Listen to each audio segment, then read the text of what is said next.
What's going on, everybody? JD Great here, back with another stream, back with another live reaction stream.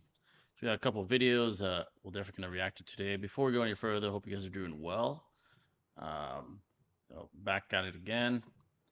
When I get this streaming thing more consistent, give you guys this different kinds of content as we go on, more consistently, more versatility, things of that nature. But yeah, I hope you guys are doing well. We got some good videos by Virthue and Sage that I decided to react to today. Again, if you want a custom video, feel free to message me. I always give a fair price. If you want like a specific video you want me to react to live, let me know. I could certainly make that happen for you. But yeah, we're gonna wait for some people to come in, and of course, if you haven't already, make sure to hit that like button. It's greatly appreciated. The more likes, the better. We're gonna start out with Virthue. Shout out to Virthue. His video, Itachi versus Pain, the honest truth. You know that's my topic. I really enjoy discussing that. So we're going to start with that to start it out. Just wait for some folks to come in and we'll go from there. We'll do maybe a Q&A after the videos. We'll see.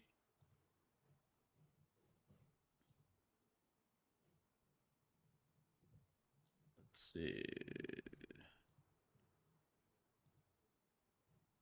Actually, I think Batman's available. Let me get him in here.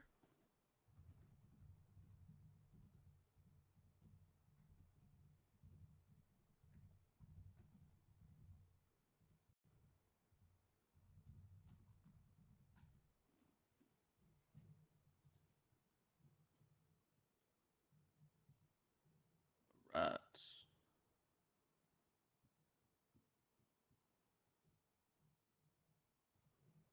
Hope everyone's doing good, by the way. Seeing if Batman could join us real quick.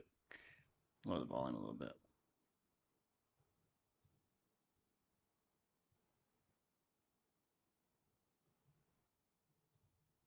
What's going on, King 23? What's going on, brother? Batman should be joining. He said he's just getting set up. We'll go ahead and wait for him before we get the first video rolling. Long time no see. Yeah, definitely trying to regain that consistency. Life happens. Career stuff like that. But we're still here. Been playing around with some short content as well. Feel free to go check that out, guys.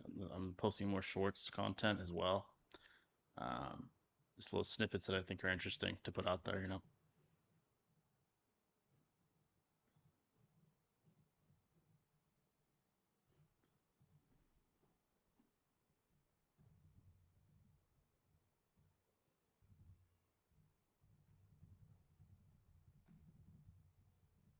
a second. Let me just message it real quick.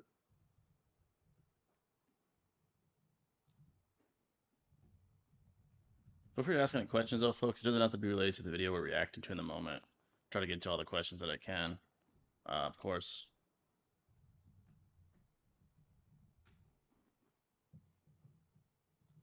All right, Kendrick. Hey, what's going on, man? I definitely remember, brother, for sure. One of the VIPs. Definitely remember. Appreciate you coming in, brother. All right, just waiting for Batman to join on in.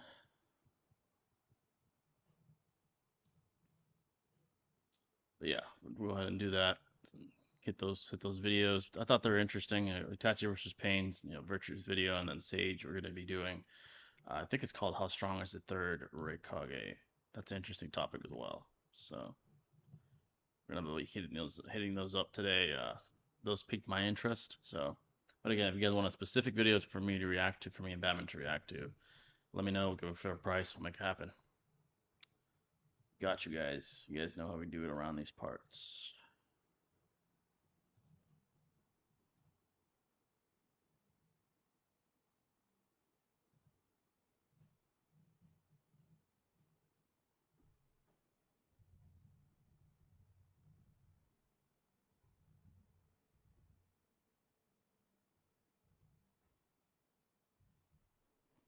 Right.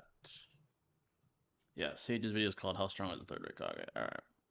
Yo, what's going on, Mr. Pillow? Thanks for coming on, brother. Just waiting for Batman to come on in. We'll get started. Let me show the screen real quick. Do a screen capture so you guys can see the video with us. Make sure it's the right video here. All right. Feel free to ask any questions, though, folks. Still like the regular streams we do. We're just reacting to stuff as we go. You know, seems like the people enjoy that, so that's what we're gonna go. Where's Virtue's videos? There we go.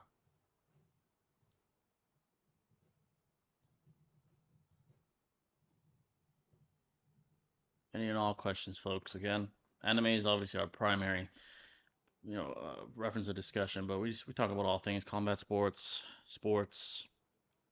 IRL politics, you name it, current events. Try to keep it versatile for you folks. Let me show the screen capture. That's what I was doing. Yes.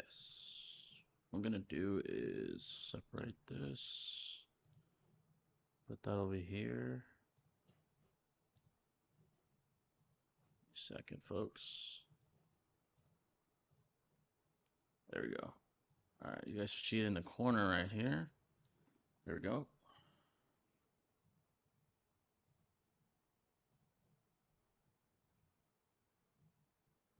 All right, we'll keep a couple more minutes for Batman to join on in.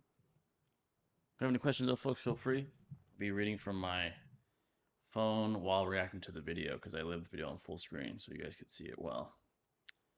Go ahead and pull up the stream right here real quick. Wanted to bring back face stream cams. I mean, that's how this all started, right? So I thought, why not? Got to bring it back. We're one of the only, if not the only, anime type podcast that I know of that does like face cams. I know NT Hammer has his own podcast with some friend of his. Shout out to him. They show their faces and stuff, but give me a second here, folks. All right.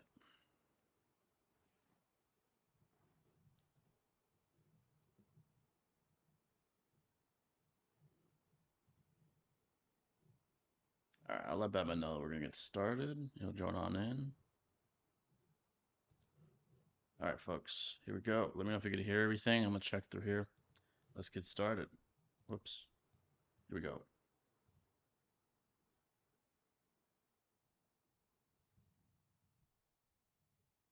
Shout out to Virtue, by the way. He's the dog.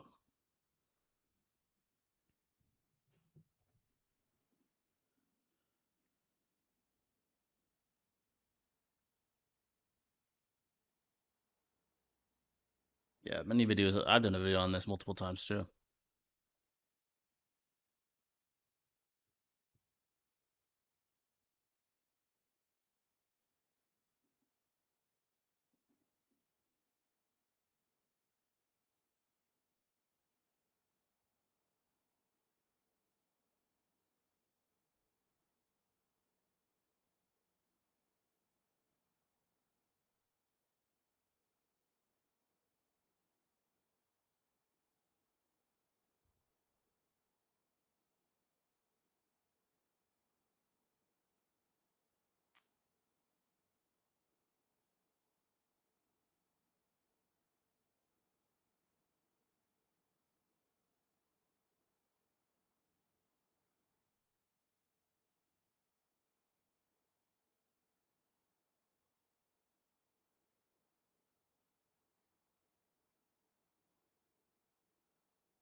Right.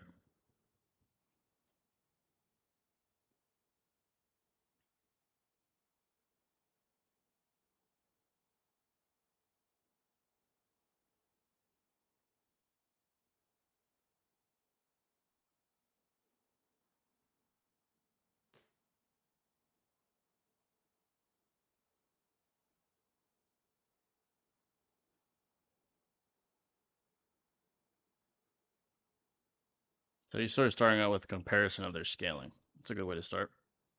Can't hear? Make sure. Oh, my bad, my bad. Let me go ahead and start over. I just realized I didn't have the audio on. It's my bad, folks. Big slip up. From right. Volume Now 1 you to guys should 70, no it's debate like Itachi versus Pain has scourged the community. Upon Pain's introduction, everyone seemed to wonder if he could actually beat the strongest person we knew of walking around, Itachi. I've done this video before in the past, although stances have changed, and I want to end this debate once and for all with a more intricate discussion. Shooting for 20k, so subscribe. Itachi having surpassed not only the entire Uchiha clan, the strongest in Konoha, but also the Sannin whilst a teenager, who as individuals are said to make shinobi of all nations tremble, Wait, each you being said Itachi surpassed Sannin as a teenager? Is that what you said? surpassed not only I the appreciate entire it. Uchiha clan, The Uchiha clan comes suddenly, and the strongest clan in the Hidden Leaf Valley becomes the most trusted clan in a single night at the hand of the most promising of all Itachi Uchiha.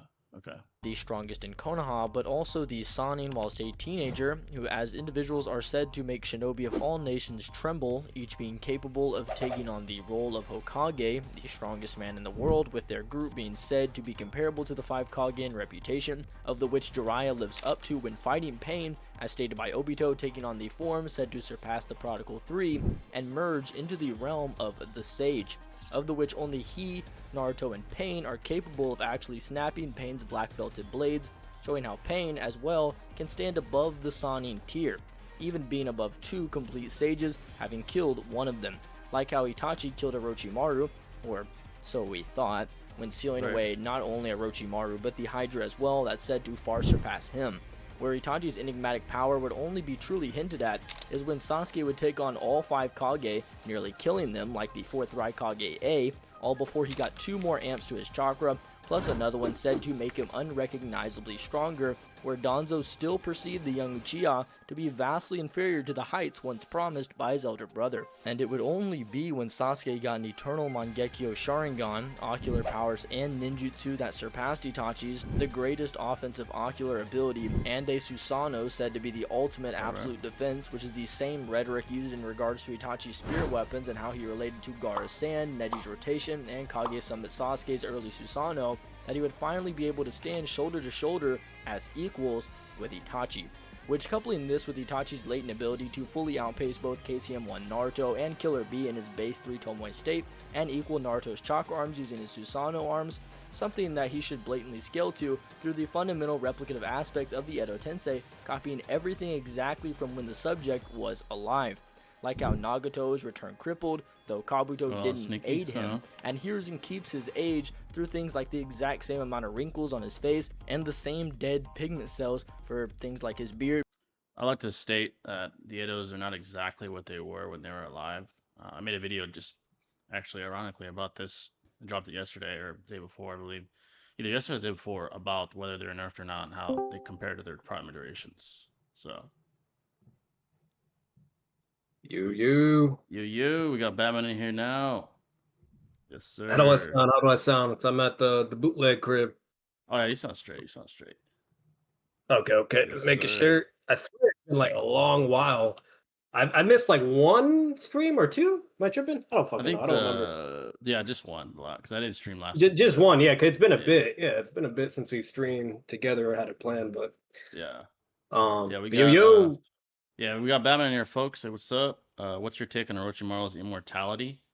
His immortality? Well, I know that's his overall goal to achieve that, right? Does he show signs of aging? Not necessarily.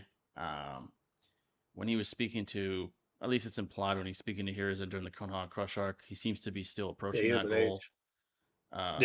It's not even more so his age; it's his vessels that decay. You know, he was trying to have Sasuke be the next vessel. First it was Kimimaro. He became ill. Then it became Sasuke. So it was essentially just extending his life with vessels that do decay eventually. That's essentially what I gathered from the idea of Orochimaru being immortal. He just needed another vessel to continue living as time went on. So yeah, because his vessels would eventually like basically just like fall apart. It was like a limited time source for like 3 years. Exactly. Yeah. And it would just start like destroying itself. Yeah. Yeah. Let's see. Let me share my screen with you. We're reacting to a Virtue's video, Itachi versus Pain.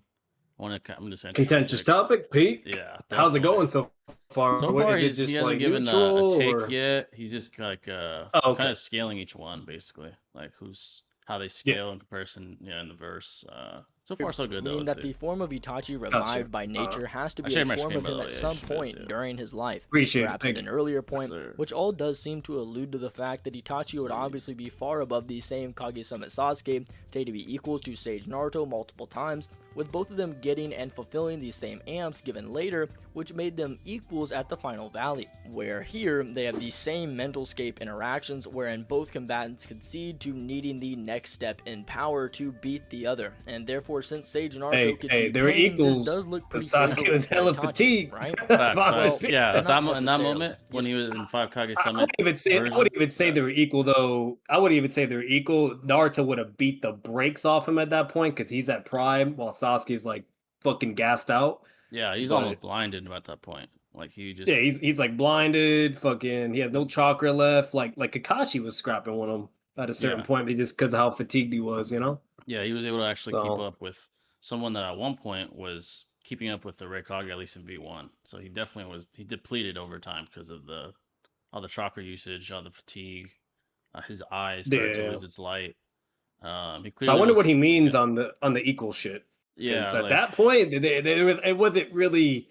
It was equal because Naruto was holding back because he's not trying to yeah, kill Sasuke. You know what I mean? exactly. But Yeah. Naruto would have definitely beat him at that point. So At that point, yeah, I agree. I know later on Naruto says, "Oh, I need the Nine Tails in order to beat Sasuke," but the way I always interpreted that yeah, yeah, is yeah. If that they're like at both at full power, full Sage power. Mode wouldn't Yeah, be enough. Yeah, I interpreted but that as all that. Sage Mode would do, it would just prolong the inevitable. You know what I mean? Like Yeah, he'll be able to put up somewhat of a fight, but he's gonna lose ultimately because Sasuke's just gonna basically win the endurance game. You know what I mean? He'll yeah. just have Susanoo way longer than Sage Mode.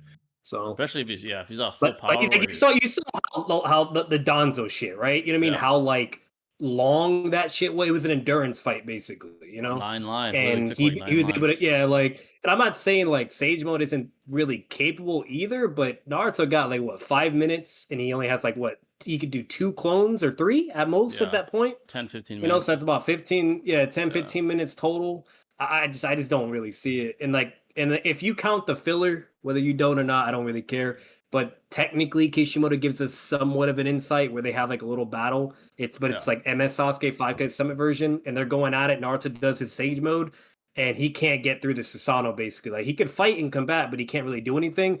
And then basically he has to go to KCM in order to actually fight him. exactly. You know, I think so in the end, like Naruto is definitely implying like, oh, I need the Nine Tails. If Sasuke's at full power yeah, again, I'm gonna need the Nine Tails to actually get to achieve yeah. the goal I want. I'm gonna have to have Nine Tails power basically. Yeah. And Sasuke only said he Got some needed Itachi's inherent eyes points because that he was blind as shit. You know, a lot Exactly. of people always say, "Oh, he needs the EMS or some bullshit." That's not true. He just was No. blind. Like he Yeah. can't. need He to be knows touched on. Naruto's strong. He beat Pain. You know, so Yeah. So which is impressive, The and he first knows of the that which is being that that Pain blinded, isn't he's really not gonna equals to he's not Sage gonna Naruto compete at and that is point. blatantly stated to have power surpassing him, with him being able to hold back, matching not only base Naruto, Sage Naruto, but his Rasen Shuriken form as well. And it would only be when Pain had used a chaotic Shinra Tensei, something stated in the 10th Mini Chronicle Guide, to have drained the Diva's chakra completely, killed Kakashi, stopped most of Konoha, and fought multiple fully charged Sage Narutos that Tendo, his true power, would finally come out. Yet he would be cripplingly fatigued using a life-drawing Shinra Tensei and still being taken down by a tricky strategy of Naruto, with the Kizuna Earth Scroll guidebook mentioning how this scene is meant to represent more of an ideological clash of who is properly fulfilling their sensei's dream to a peace that could be. One fighting through the power of belief and hope in the world to come, and another fighting through the power of pain and the need for a destructive revolution. So perhaps the realization of his own missteps began a few chapters earlier, as if to say the cracks came in place long before he shattered, just like Obito during the war arc, meaning that Pain really wasn't ever even overcome by Naruto, but was overcome by his own mental faculties. The second inherent point to be discussed here I think that's definitely an opinion. He says that the only reason Pain was eventually defeated was only due to self-doubt and his own ideology due to Naruto. I don't agree. I mean, they didn't have a discussion. Naruto didn't have a discussion with him until he found Nagato's actual hideout. I don't really agree with that point. We see an ideological discussion when him and at the very beginning when they're in Konoha and he has Naruto pinned down. He kind of, if anything, he gets the better of that discussion. And you could say it due to him beating Naruto in combat. Then they have, the Nine Tails comes out. He pushes Pain to his limits. He finds his hideout, and then he has the ideological discussion. I don't see any indication of that happening prior, and there's no indication throughout that battle that shows he's doubting himself at all. So I don't really agree. I don't think Obito. What was the claim, real quick? I had to step But away for one moment. I had yeah, he something going basically on. said that the reason why Pain ended up losing in the end Yeah. was only because he started to doubt himself, like Obito did, which I don't agree with because Naruto didn't even have a discussion No. with him until Yeah, he no, found him. Pain was not. Yeah, no, Yeah, hell fucking no. Yeah, I did. Heavily disagree with that. Pain didn't lose because he was doubting himself. He was actually yeah, sure of himself the whole time. The only exactly, thing yeah, Pain ever says to Naruto is that this is the furthest Pain has been ever pushed. exactly, But he only says that. He wasn't saying that, oh, because I suck at it. He's just saying that because of the variables, the context. yeah, Pain is very fatigued at that point. He just bodied Konoha, okay? bodied it, yeah, Fucking and whatnot. He also doesn't have access to Tendo power. Okay, and if he did have access to Tendo power, even while being fatigued, he would have slammed Naruto. yeah, But that facts, was a severe handicap. There was a lot of error. Then Naruto having intel, having all that backup and support, the frog summonings, Ma and Pa. There was exactly, a lot of shit, of why that fight went the way it went, yeah, So he wasn't ever doubting himself. Like, no, he knew he was gonna capture him. Like, he yeah, was fucking shit talking him too the whole. He was yeah, like, "Let yourself be captured," blah blah, there's no doubt, all this yeah, bullshit. Yeah, and then eventually when he captured Naruto, he's like, "Oh, Nine Tails capture whatever." And then when Naruto, even when he goes V2, he's still not showing any signs of doubting. He's like, literally, "All right, let's scrap, let's do this shit." If you facts, if you exactly, go anime route, if you go to the anime, he was like, "Oh, let's do this shit." He's like, "Let's go," and he starts playing that badass music. They're yeah, scrapping and shit like some DBZ fucking bullshit. facts, The yeah, manga, it's a little bit more one-sided, but even in the manga, there's nothing to indicate he's doubting himself. yeah, Nothing. there's no indication of that, He's just straight up, yeah, he's straight up fighting. If anything, it's the opposite. He's holding his composure the whole time. He's calm and collected. He starts repositioning to get closer to his body so he can cast chaotic Shinra Tensei because of how fatigued he was. He couldn't do exactly, it from the distance he was at, you yeah. know? There was no talk no So yeah, no, jutsu until that's the yeah. end, like until he found Nagato. That there was no talk no jutsu Yeah. until then. Like I don't And agree. even in the end, like he didn't even doubt himself. Like when Naruto got there, he just like he talks shit and is like, "I'm gonna capture you," and hits him with like that bullet bullshit. Yeah, And then that's when Naruto combined Sage Mode and Nine Tails, and that's why he was able to overpower that at such a close distance, which technically should have been impossible. But what that's the Nine Tails for you, right? Nine So Tails, yeah. like at the end of the day, like, yeah, I heavily disagree with that too. Yeah, Yeah, there's I nothing to disagree with indicate that that. too. Like, It doesn't what's negate. the evidence for that? Yeah, there's no evidence for Like, that, and I don't see the oh, point okay. of bringing that up either because we all agree that Pain was fatigued anyway. That's why he lost. I mean, he was already super Yeah, fatigued in the it's a end. lot of So variables. If it yeah, was full power Pain and a versus Naruto, would have got shitted on. Even if it was yeah, fatigued Pain with Tendo power, would have yeah, shit. Bro, the moment he got his Tendo power, he only had two passive pains. It was either one or two, and he immediately slammed Naruto yeah. in It wasn't Sage even mode. not competitive. Yeah, exactly. Yeah, instantly no diff him. Not a low dip, no. Instant no diff when he got Tendo power back. So Yeah, there was this. fatigue, full power, it'd be a slaughter, bro. It was literally the perfect Yeah. storm for Naruto to win. Is that Literally. most of Itachi's Yeah. arguments all inherently presuppose that they are the only connective link to assert a gap or superiority over one of these members in comparison to the other, when they're not. You see, both his scaling to EMS Sasuke and his scaling to KCM1 Naruto are arguments for Itachi to appeal to an external source that can then be related to pain, when it's not the only way to do this.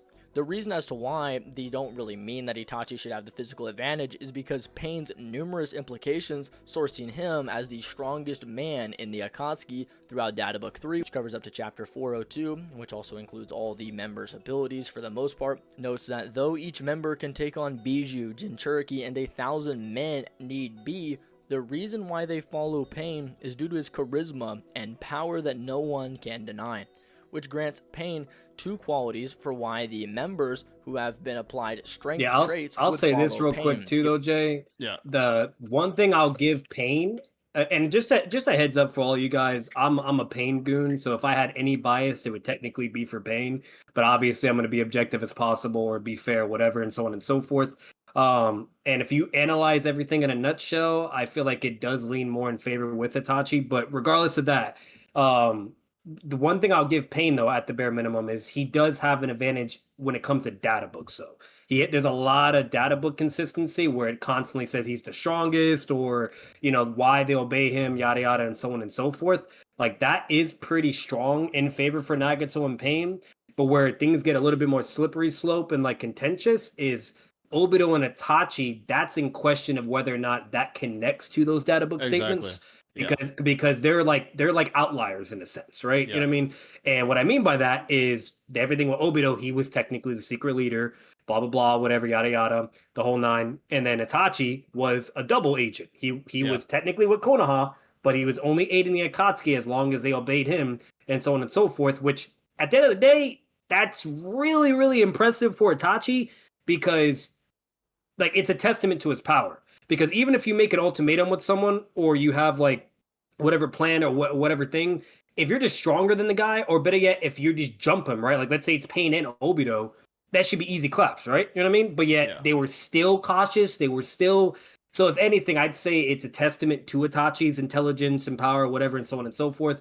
So again, like if you go those angles, that's where this is still not the like bam, the holy grail. You know what I mean? Exactly. So, but Oh, it's good $10. for Pain, but it's not nothing crazy. Yeah, So $10 from Cypher. Appreciate that, brother. Itachi versus Pain is honestly going to be a never-ending debate. I agree with you there, brother. oh yeah, That will never end, and we'll yep. never have a final say. I agree. Now, I'm going to defend Itachi here with at least what Virtue's saying here. I'm not going to lie. I'm an Itachi tard low key.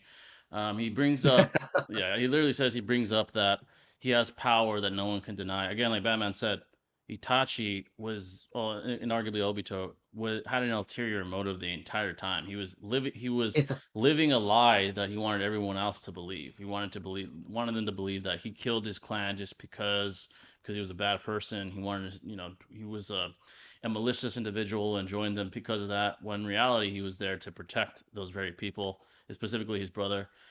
So to say that this applies to Itachi is arguably invalid. You'd have to prove that. You'd have to prove, and the only way to do that is to prove via power scaling. You can't prove via motives because again, Itachi had an ulterior motive. So this statement, again, Yeah. statements are made in the moment when the narrative was ongoing to continue giving us the impressions the writers wanted us to have. At this point, I believe we either just learned or didn't know that Itachi was an undercover agent at this point. So of course, Exactly. Kishimoto wanted us to believe that he wasn't questioning Pain and that Pain was the real leader. We also didn't know about Obito, I believe, at this point either. We didn't know that he was Yeah. fucking, Yeah, we we thought didn't learn all that until after yeah, the Itachi and Sasuke fight. That's when exactly, all that came out. exactly, which was, You know, if I'm not and I mistaken, after this. believe this was before that fight. So Yeah, yeah, yeah. exactly. So this again, So there's like more that's important to say though, Jay. context. That's really Yeah, important because the timing, yeah, context, the timing, that's a really big one. And then most importantly, it's like it's completely counterintuitive because there's no way this can apply to Itachi when Itachi, we at least know this bare minimum. Uh, I could be wrong on that because I don't know if like if it did show in the beginning of like when Obito was hiring Itachi and like the whole ultimate, or if that was after. I think it was after as well. But yeah, either way, we still know that Itachi straight up told Obito like, "Hey, this is the deal, right? And that's it. If you don't listen, then we're scrapping and you're gonna die." He just flat out, whatever you're reading, novel, whatever novel, he just threatens and says he'll kill him. The other versions is he's implying he's just gonna, he's gonna fight him, right, and take care of him. exactly. Right. And that's basically what you were. And then after he meets the entire Akatsuki, and on top of it, Pain.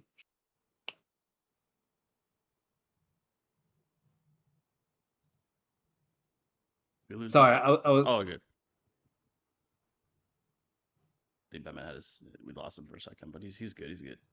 Appreciate the $10, by the way, Cypher. Appreciate that, brother. No one brings up Itachi's explosive shadow clones for tactical advantage.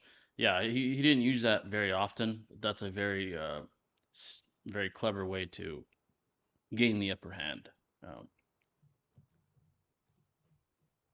Let's go ahead and continue, though. Let's go ahead and continue. Giving them both charisma and power, wherein power gets an extra quality added to it, being that which no one can deny. The same data book, also in reference to Pain, states that he is the invincible leader of the Akatsuki. Even the notoriously strong members obey him, which again, you'll notice it applies a similar attribute to both Pain and the members, calling them strong, but Pain and invincible to the heights which they may possess. We then know that Itachi obeys Pain in Datara's flashback, which demonstrates Itachi hailing Pain as their leader to the other members, as if Again, to though, he's correct them, undercover. whose orders must be followed, which could actually be interpreted as a reference to Pain's power being Sorry the about that. reason I'm why back the Oh, you're good. members momentarily. would obey him, What's seeing it as it called? So what I also is was saying made. before Yeah. is like, again, like what you just said, he's double agent, whatever, the whole nine. While he eventually learns of the Akatsuki and like Pain and everyone and so on and so forth, at that point in time, he still does not waver. He doesn't change the ultimatum. He doesn't there's never any internal dialogue. There's not even after the point when he tells Sasuke the entire truth in the war arc, or when Obito is saying anything. There's no form of evidence indicating that he changes his thought process, that Exactly. he has to listen, so on and so nothing. So the fact Yeah. that nothing still doesn't change, again, just it shows a testament of Itachi and like in technically in favor for him narratively, you know. Exactly. So it does the Like, opposite. yeah, Yeah. that very fact needs to be addressed, which I think Virtue, at least so far, hasn't Know addressed. that But this statement grants Jim, the it's qualities constantly of reinforced too. It happened yeah, multiple times. The first time with Obito, with their conversation, right when they meet. yep, The second time where it comes with Obito's telling Sasuke the truth, and then the third time, when Obito was with Zetsu and says Itachi that ice sword is no longer blah blah. Now we can. There's no limits. We can evade Konoha. Blah blah. That's when he sends Pain and shit. You know, like yep, everything changes drastically. Where Konoha is off limits or no longer off limits. You know, Naruto, everything, and that's when they go full aggressive mode and just try to invade and shit. You know, so like exactly. again, like it's just more in favor for Itachi. Yeah, But and that I'm strong to surprised, both Pain Virtue and the hasn't members, brought that up. alluding But to let's this see. being a yeah, directly power correlated sphere. As for the leadership being power correlated on its own, we know the second, who is their sovereign-like, king-like figure leading them, wherein Pain is referred to as a king-like or sovereign leader within the original kanji. This is similar to the previous statements for Pain and how it discusses the members of the organization, each being infamous throughout their own lands, with Itachi's Sharingan in particular being feared throughout the entire world, alluding to him being a more notoriously strong member, where suspense is then laid out to Pain's identity. And upon his first introduction, we actually get an interesting note, where, following similarly to how Itachi did, Kakuzu shuts down Hidan's pleas with Pain's orders, who is sitting at the top of Amegakure, as if to show the difference between his divine status and everyone else, like how Sasuke towered over Naruto in the beginning of Shippuden, something that is both power and ideologically correlated, as noted directly in Data Book 3, to supplement I the feel like that's a reputation false gained from equivalence. every Yeah, member. I I don't know agree. about that one. I feel Yeah, like that's Pain is stretching stated because he's showing the Pain shit where he's up above whatever, and he's trying to connect that to the data books as like a form of consistency. yeah, But there's not really a way to connect that.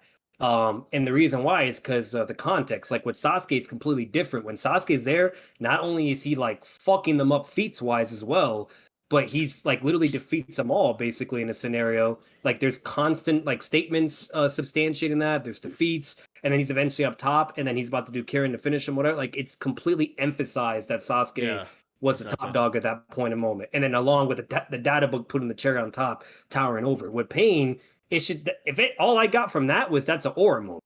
That's Yeah, all it there's is. It's no, just aura. It's just him, you there's no know. correlation Yeah, there. Yeah, there's no correlation there. That's the problem. yeah, no, no. No, at least no substantiated correlation. There's just Yeah, I like feel like a better way for him to show this, Jay, is like if he was doing like the hologram meetings and like showing when Pain is giving orders yeah, to the Akatsuki or Itachi. I think that's a better way to try to establish this stronger claim and evidence. idea. Yeah, You know, stronger evidence. But again, if we analyze the whole context, you know, but I think that's a way better than just bringing up a random aura moment of Pain just sitting on the fucking pedestal. You know, like yeah, that's kind of that's a just very me.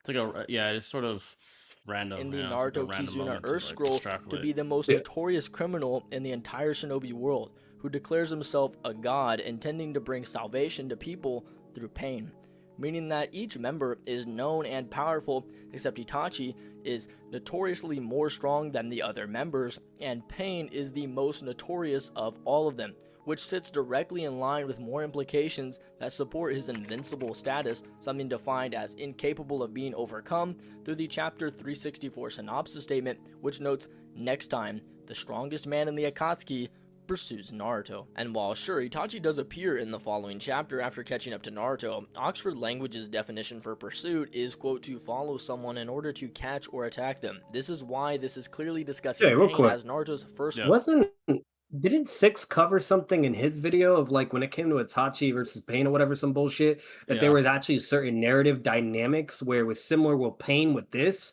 but then there was also something for Itachi at the same time. I can't remember what that Yeah, I was, remember he but did I could mention have sworn this. there was two narrative moments where it technically shows both of them in a light of being in question as, the strongest pursuing Naruto and whatnot. Because we Yeah, know Itachi pursues Naruto too at a certain point, you know? exactly. And him bringing up the Yeah. definition, I mean, he's trying to use a little like one specific semantic definition to try to prove that Yeah. it's pain, but to pursue someone doesn't inherently mean you're capturing them. It could be some other reason as well. Itachi wasn't trying to capture Naruto, but he had a reason for the pursuit. So it doesn't necessarily prove that pain is the one he's being implied here. So I mean, I could see Yeah. what he's doing, but it's Like again, like overall, like this is great, like for applying to the whole entire Akatsuki, like all the other people, like I agree. Datara, Yeah, Kakasu, Sasori, all of that, because they have no context, no narrative, no nothing to indicate that this wouldn't apply to them. But exactly. Obito and Itachi is the opposite. You know what I mean? So Yeah, like this is great and all, but unless he can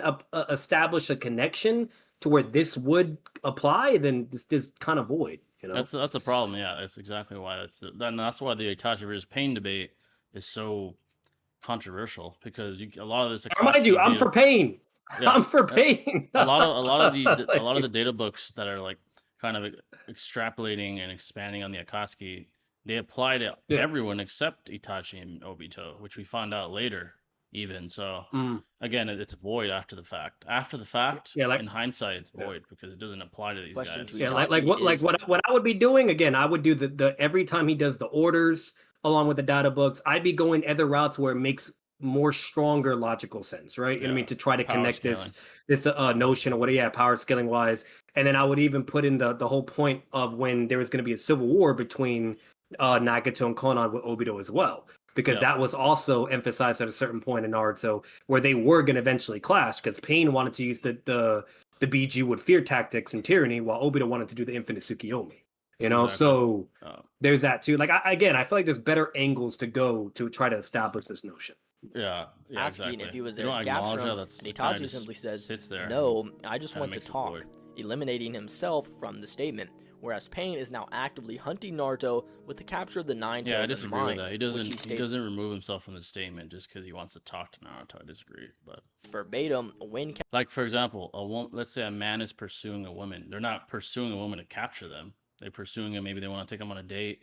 They want to ask for their number. It doesn't necessarily mean they're capturing them. So Uh, yeah, you would I have to disagree with prove that. their motive or intent. Like you would have to Exactly. have some evidence of substantiation connected to their motive or intent. Yeah, there are multiple reasons for someone to pursue someone else, not just to capture them. So yeah, capturing Naruto, meaning that all in all, Pain's invincibility is one of the most key points throughout this section of the story, and does tend to allude that Itachi, being physically weaker than Pain, should be probably consistent, but this doesn't necessarily have to be true completely, as Itachi is still considered to be invincible just within his V4 Susanoo state, as noted by Zetsu, where in this state it's said to be so Oh, and that strong reminds me, that it's Jay. feared as the Last most yeah, pause, and I powerful Aki. apologize.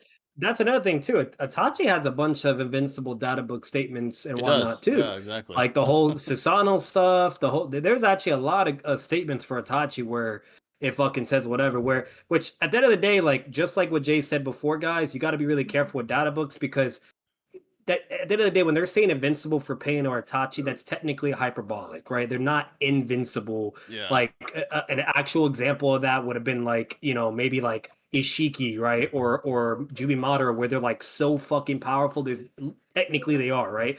But literally in a concept, they're not, because when you see there's context or variables, eventually Nagato can be overcome. Same thing with Itachi, which was his sickness and so on and so whatever, blah blah. So like you got to be careful with all that too. But point being said is Itachi has statements like that as well. Just putting that exactly. out there for him. So Yeah, that's a good point because at least when I try to scale and try to prove an yeah, opponent is over another, I don't use solely data book statements. I don't. I definitely I attempt to avoid you need using feats, hyperbolic man. statements. Yeah, the feats, Yeah. if anything, reinforce the validity of the data book statement.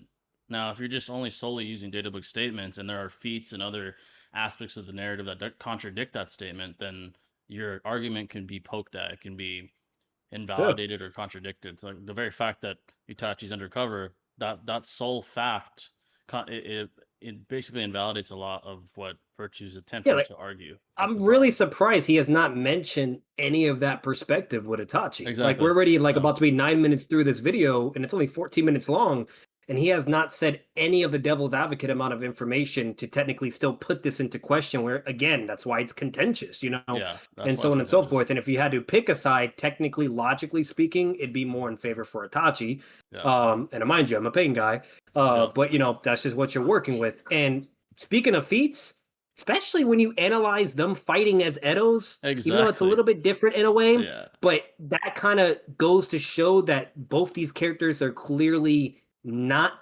invincible, Yep. right? Like they Yep. have limits, whatever. Like, because when you see Itachi fighting against Naruto, he's not holding back because Kabuto is Yep. ordering these two to take Removing him their out, will. like to go Yeah. all out. So you can't Yeah. say no, it's impossible. Itachi doesn't start helping until the Kodo Matsukami. So Itachi's trying to go at full speed, yet he can't even beat a fatigued KCM Naruto. You know what I mean? Like he can't really beat him, whatever, and so on and so forth. So when it goes from there, and then you see them like fight with Nagato and they're working together, and then you see eventually Nagato being overcome. Again, like that goes to show you all this data book stuff where he's the strongest or obey or invincible. It's again technically invalid because we literally see them fight. So Exactly.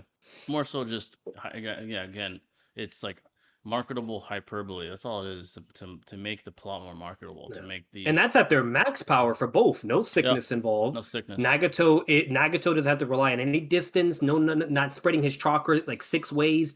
He has all his shit ready to go. If anything, like he's literally at prime because he absorbs that B cloak and whatnot, Yep. and that brings Yeah. him back to his red hair. So he's fully prime. Full power. Because I wouldn't even say like he was white hair, so he's technically you got to give whatever, but not he's at red hair, so he gets Yep. his whole body back His too. mobility's back. So they're both Yeah. at full. Yeah. Exactly. Good question here from Sneaky. What's your take on the political side of Naruto from what you thought was uh, smart decisions to what you disagreed with what the Five Nations did? That's a good question. Agreements. Yeah, Let's yeah. things I agreed with With the pain politically. speech, Um, I think does what's he he mean talking do? about? Yeah, I guess he means like as far as the nations throughout Naruto How history. they What does operated? yeah, like Okay. what decisions did we agree with politically, and which ones did we not? The So I guess first in thing the is using kids is a no-no. They should have never been yeah, using yeah, kids. yeah. To Like gain to child gain military like soldiers is crazy. exactly to kind of impose a more fierce reputation. I do agree. Using children was not the best way to go. Yeah, The that's insane. the morality of that is certainly questionable. And that's all nations. That's like a universally accepted thing in the Naruto world. I don't Yeah. agree with And look that. what happened with Sasuke. Look at the Yeah, consequence of that involving him. traumatic experiences. Yeah, exactly. Yeah, it's just I think the vast majority of Naruto readers would disagree with that political decision that these nations would use mm, to weaponize their youth. I think I disagree with that. Something I'd agree with, and I know Toriyama's a racist, whatever, but what I did agree he did was implementing an educational system within Konoha, the contingency academy. plans. Yeah, Exactly. that's The that's that's good. academy, Yeah. I do agree with the educational system to foster the youth. I don't agree sending them to fucking war, but teaching them how to be better shinobi and people, I do agree with that. Um, the idea of, and I guess all nations did this, training their youth to become better. I agree with that. Not sending them that young to war. Now I don't agree with that, but training them to one day be soldiers. That I agree with that. That's a good way to get them going Yeah, young. yeah, training them, that's good, but yeah, That's but different. like Yeah, putting them on the battlefield on war fronts and all these crazy things, I think that's like way like again, like barbaric. look at our world. We don't be Yeah, like we send a bare minimum 18-year-olds, 18. like Yeah, we're not that's sending fucking 5-year-olds, 3-year-olds, four it's like like Itachi was 4. He yeah, was 4 years exactly. old in a war. What is If that? anything, I mean, what so Naruto like, did, it yeah, like paralleled what the Greeks used to do in the real world, where they would like have like fucking. I yeah. think once you reach a certain age, you were forced to go into the Greek army. You're Shit, like even 10 or some foreign shit. countries now, Jay, like all Yeah, the other countries in on our world, they use kids. yeah. ISIS, they use kids. That's how they ISIS, did it for psychological warfare against the cartel. US and shit. Yeah, Cartel will cartel. recruit really young too, like So, 15, 16. That's very unethical, yep, very immoral. I think that people try to argue that oh the ends justify the means. I disagree with that because yeah, you're basically disacknowledging what these kids go through traumatically, yep, mentally. their neurological development is Look certainly at hampered. Gara. Look how he Yeah, turned out Gaara's a because he perfect was example. involved. Yeah, Perfect example. Gaara, Itachi in some ways, Pain. Hachi, yep. Nagato, Yeah, Nagato's a perfect Nagato, example. exactly. Nagato's a perfect example. These like barbaric practices, if anything, corrupt or at the very least desensitize the youth from a very young Caused age. all the problems in the world. Like Yep, because of what everything Nagato went through, that's why Jiraiya died. That's why the resentment. world went the way it Yeah, went. And yeah, and that's how Obito was able to manipulate that and so on and so forth, whatever. So, and yeah, Obito's another example. Look what happened to him and Kakashi. yep, Kakashi was strong enough to overcome all of it, but Obito wasn't. So like again, like there's consequences when you're doing yeah. crazy shit like that. That's a good So I point, feel like and yeah, that's an obvious one. Another one I very would obvious. say too is how they all politically operate for income. Yeah, Because there is I don't know like the exact details because Pain explains it to Naruto, but either way they had this fucked up process and it was mainly just for greed and selfish desires at the end of the day. right. But they all did, like they operated under a certain lens, and they shitted on the Rain Village, the Rain Country. Like they were just in the middle of the war zone and they got fucked. And obviously that had consequences and domino effects in your name. I didn't Yeah, agree with that either. I felt like there could have been a better way for them all to be financially well stained or to figure it out or whatever and so on and so forth. yeah. Like you look at the Boruto era, you look at any other eras, like that wasn't needed just to shit on one country and just use it as a battlefield, or oh, we have to go to war in order for all of us to survive. Like that's a bunch of bullshit, It's you bullshit. know. Yeah, it's bullshit. So there's that too. But Yeah, I would even argue that this is all opinionated, but you could argue that due to the immaturity and the lack of development from young soldiers that would later build resentment towards the Shinobi world. Again, examples: Nagato, Obito, Madara. yeah, These guys. If you were just to allow them to reach adulthood and develop a more optimistic perspective on life, perhaps they never would have became the villains they did. They were so young and naive that all they knew yep. was war and like Maro describes it, the futility of the cycle of war and hate and Orochimaru too. He look how Orochimaru, fucked yeah, up in the head he got, and desensitized. everything he Yeah, did. exactly. So you if know. anything, you could argue that the Shinobi world did it to itself with the very system it implemented on the youth so Yeah. young, making them exposed to But that's these a very good things. question, by the way. If anything, Yeah, That's even a that's video a very good topic question. for someone. It's a very good Yeah, question of like of how like the political system within the ninja world, was it okay or was it not? Where was it good? Where was it not? yeah. That's a pretty good philosophy, morality, and just really Yeah, political the analysis video. deeper ideologies of Naruto. That's a Yeah. good topic right there. ability, which would directly encompass the Preta Pass absorption, the Animal Pass summonings like the Replicating Dog plus Chameleon, and the Ashura Path missiles, and that's really all that's been used up until this databook's release, although Shinra Tensei and Bancho Tenni are likely also encompassed through a later praise of the Spirit Weapons in Fanbook 2, and if we know that they should still be like repelled by the nature of how the Yadamir actually works, matching the incoming attack's properties, altering its own to then repel it. Plus, the anime does show Pain using Shinra Tensei against Jiraiya at the end, but I digress. Meaning that without the Susanoo, Pain is superior, and with the Susanoo, we aren't really quite sure, at least in the earlier states. Though Itachi can counter most of Pain's abilities with the V4 state, although what needs to be noted here is that Pain in his less completed form, being these 6 paths, should by nature be above any non-Susanoo Itachi. Upon awakening his guardian deity, he then shows that he can get even a blitz level faster, as shown when Sasuke would fight Danzo and move on par with him, though completely blitz him with the Susanoo, and we know that Pain would also get a similar level amp, probably, through all the other paths chakra being then allocated solely to Tendo, giving a greater attritional advantage, where if he just kept out the Preta path like he did in the fight against Naruto, then the Susanoo itself is just chakra as stated in Itachi's very databook file, and it's only when the spirit weapons come out, which by nature are ethereal, though connected and made manifest through a physical body of chakra in the Susanoo, and it would be likely through these abilities that Itachi could beat like Obito and seal its non-physical form, although I'll come back to why that's relevant. To put it simply, Pain would likely win this more times than not, through his ability to take down base MS Itachi, initial Susanoo Itachi, just not the spirit weapons form, which could still happen through a battle Real of quick, attrition, Jay. and Itachi's Yeah. So my question is, am I going crazy? I haven't heard any Itachi scaling at all. It's just been Pain. It's been a lot of pain and sort of just It kind of us, I guess, Virtue assuming we're presupposing where he has Itachi at.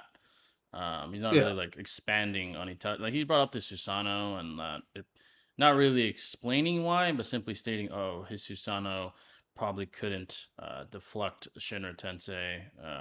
Him and his base, or without the Susanoo, would probably lose to Pain more times than not. But he's not really expanding on that. I guess with what he has, with what he has stated, I guess he's assuming we're presupposing like, oh yeah, Itachi's just weaker. Yeah, But because it's been like heavily going in depth over Pain so far, yeah, and it's like just like a little bit when he brings up Itachi, or he just flat out of nowhere just says, "Oh, this is just what Itachi is capable," and that's it, blah blah, due to yeah, like yeah, all this exactly. stuff for Pain or whatever. And Yeah, it's like that's I don't know. I feel like this is just a Pain scaling video. It's not really an yeah, Itachi versus Pain. This I is more agree. I think, of why Pain is so strong, and therefore Itachi just loses, and that doesn't yeah, really work because you're not pulling anything for Itachi. Like, yeah, if you don't say anything for Itachi, and it's gonna look one sided, right? You it know. is gonna look one-sided. Yeah, So that's the problem. I yeah, think this doesn't. the way I would have approached it if I was arguing for Pain is trying to eliminate the doubt, even including again, like we said, which Virtue hasn't included, the fact that Itachi was undercover. Trying Yeah, to argue that he's still weaker regardless of that. And to do that, the data books wouldn't work as well because again, they're invalidated by the very fact that he was undercover, which we timing. don't find Yeah. out till later. At that point, it's just power scaling, and that's harder said than done because with Itachi and Pain, they don't have too much screen time aside from their major Yeah. battles. And Jay, technically it's even like if we're gonna go this whole narrative route and this whole data book thing, if you technically analyze Itachi and Obito is an important factor with this. Like Yeah, it's very not like important. it's not red herring or whatever. So the reason why is Obito. Okay, if we're gonna go this whole narrative game, Obito was only really cautious and afraid of Itachi. Yeah, Okay, like, and it's just shown narratively the entire fucking time.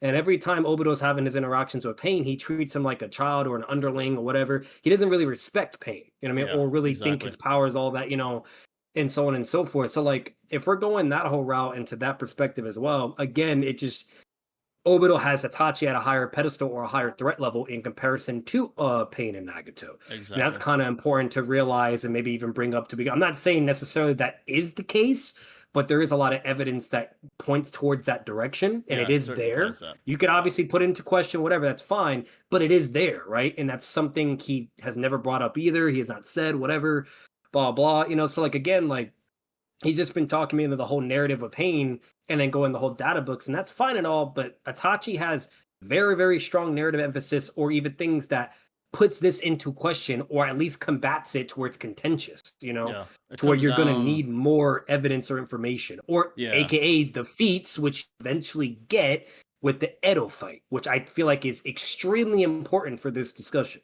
You yeah. know, There are so certain ways. There are multiple ways to say to argue something, for example, but depending on how you argue it, it will increase the probability of your claim being the stronger claim, as opposed to to the antithesis of that. And I think Virtue could have brought up more scaling. I'd say that's by far probably the best way to scale anybody is actual feats. They're yeah. undeniable, for the most part, Yeah. unless there's some 'Cause it's context that needs to be objective, right? explained. Like Yeah, anything else can be subjective, but the feat itself is objective for what yeah, that character is. Like, there's no ifs, ands, or buts about that. You can maybe question the feat or try to be like whether or not if you deem it okay or if it, yeah, that's fine. But that's still an objective evidence, and it's still just that's just what it is, right? And if you have objective evidence, and that's just what you have, then at the end of the day, that's what you have, right? You know what I mean? yeah, Like it's exactly. stronger than any other subjective evidence you're gonna have at the end of the day. Yeah, You in know, my so opinion, data books, for the most part, unless there's nothing empirically on the character in question, they're more so supplemental rather than primary or more secondary types of yeah. evidence to me. Again, if you're talking about someone like Sakamo or something, there's like literally nothing. I guess that's all you have.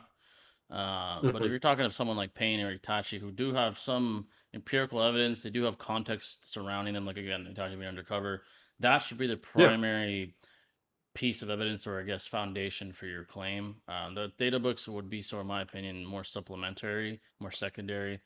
I think that's the best way to create the strongest argument possible. And again, Virtue is he's making an argument anyway. It's valid. It's not like it's complete nonsense or anything. It's a No, valid yeah, yeah. argument, but I think there's a There's just stronger no way. equity. This is Yeah, clearly more focus driven for Pain. it is It's definitely, yeah. obvious. And I It's mean, definitely yeah. being it's one side is being more emphasized on than the other. Yeah, It's not like a because I 100% agree with Jay. Like the best way to really go about this, like Jay was saying, is you indicate both parties, right? You go over both elements of scaling and so on and so forth. This way, it's all put in the whatever it's content, whatever. But then you start going over the overwhelming amount of evidence that is starting to favor one particular person, right? yeah. Because then it goes to show that you're clearly being unbiased. You're clearly putting them both on the table where it can go either way. Like it's clear as day that you're putting both respect on the characters and they're clearly competitive to each other, right? But then that's when you start to branch off to your reasons of why this character would be XYZ, and he's not doing that. He's just going strictly pain and then nothing really for Itachi, and then randomly brings up Itachi and is, oh, he's just capable of this and this and this, yet we don't get any foundation for that or any even substantiation. It's very so that's linear. It's like linear, but it's linear in the sense that it's only mostly pain oriented as far as like the topic of discussion. Itachi's like sprinkled in there, but I think a lot's glossed over as far as what he's done and his motives, his mentality, his very being.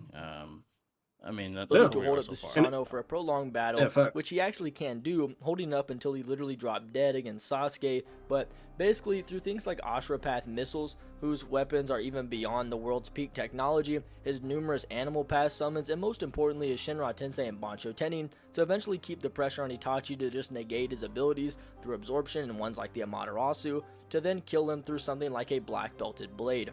All of this is of course operating under the presupposition that the Susanoo is standing as his trump card to be used last, following his other MS abilities, which happened against both Sasuke and Nagato, like how Sasuke reserved his Susanoo to fighting Danzo after using both the Amaterasu and Inton Kagetsuchi. There is one primary counterexample to this, and that's against Kabuto, where Itachi and Sasuke both opened the fight at the V3 Susanoo, seeing as Kabuto was a threat great enough to permit that. If that were to happen in this fight, then that's this not is true. what we have. No, I disagree with that. There was plenty of moments where Itachi was going hand-to-hand combat with Sage Mode. Yeah, there was a lot of moments where he just was straight up scrapping. He did it with his chakra, like with the sword, which is insanely impressive because that's a Sage Mode user. Perfect. Typically, you don't want to go blow for blow with a Sage Mode user because they're going to be more physically capable, more hacks, etc. Right? So physical prowess. That's not true. He was able to physically go toe to toe with Kabuto. He does do Susanoo at certain points, but that was when Kabuto was doing like hacks abilities or jutsus and shit. Exactly right. So I disagree with that. It's more context. Yeah, there's way more context. And he's a perfect sage. There is no imperfection. He's not Jiraiya. He's a perfect sage. So I mean, this guy was.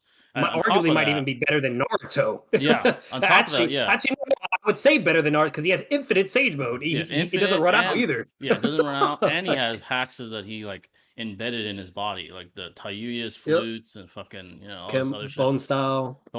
So there's a lot more context to that battle. It's not simply just Itachi had to spring up a final stage Susanoo. Like Itachi always uses Susanoo. If anything, I would say it's the opposite. Itachi never ever really does a Susanoo unless it's a last resort and he absolutely needs it. Exactly. And the only time he ever did that was when he had to save Naruto and B. He didn't even technically need to do it. He just did it because he was trying to save them. And that was the easiest way to not only inflict good damage, but also protect them at the same time. Because he's having to babysit two people, Exactly. So, I disagree with that claim. Yeah, I think a lot of context was ignored. Advanced scaler and want the minutiae of it all. Yeah. Pain is stronger, 6 paths to base MS, and both get an amp through a large allocation of chakra, though we know Itachi likely has a greater sum through a blitz level superior showings when pain is implied through a less known medium, wherein we could likely infer that pain is still likely above. Where does he get that? Where does he get that though? Those claims he has right there. Yeah, like I don't feel like he's shown that. 6. What is it? 6 pass versus what is 6. Yeah, all 6 pains. I think he's saying it's relative to base MS Itachi, which equals pain or something. I don't know. What the fuck? And then Tendo. I feel like this needs more explanation. But regardless of that, like I guess if we do our best just to try to see what he's saying, he says Tendo pain is V1, V2, V3. Oh, so he's saying all the versions of Susanoo. So he says Tendo pain can scale to all versions of Itachi Susanoo.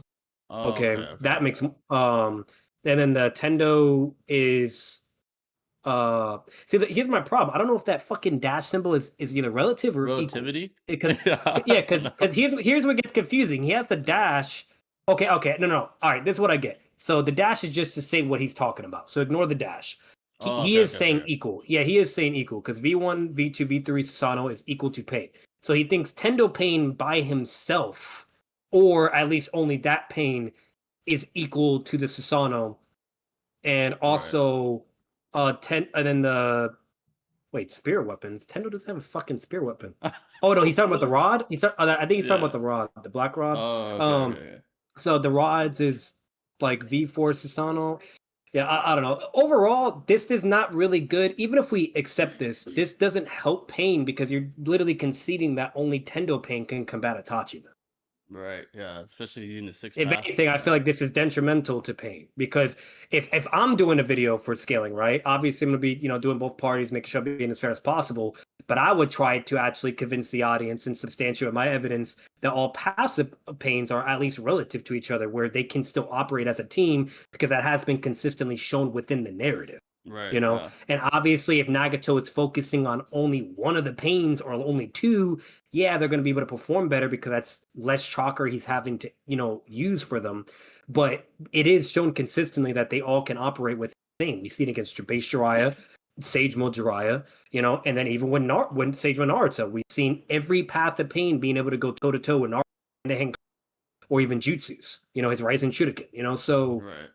yeah, I feel like this doesn't really help him. That's just me. Yeah. I'm trying to see But, what due you to mean by this. abilities Let me like see. absorption leaning in yeah. his favor. And lastly, we have the same form of Tendo pain being likely inferior to the V4 variation, which is a greater allocation of chakra on top of the proved blitz level amp, and another level for the weightless ethereal Totsuka blade, which can be thrusted and extended and adding another Did layer I just of hear that speed he to says then the seal the final opponent. Susanoo Putting form it is better simply, than the first Pain? sended and adding Is that what he said? Let me see. through Am I going Shimano. crazy? Pain Trying to is see what he stronger, means by 6 these pass to fucking base dashes. MS, What the and hell? both get an amp through a large allocation of chakra, though we know Itachi likely has a greater sum through a blitz level superior showings when Pain is implied through a less Okay, known yeah, he medium, said Itachi Blitz wherein Pain. we could likely Oh, infer okay. that Pain Let is me still see. likely Okay. above, particularly due to abilities like absorption leaning in his favor. And lastly, we have the same Wait, form okay, of pause it right Tendo there. Pain. Yeah. We got to take it one piece at a time.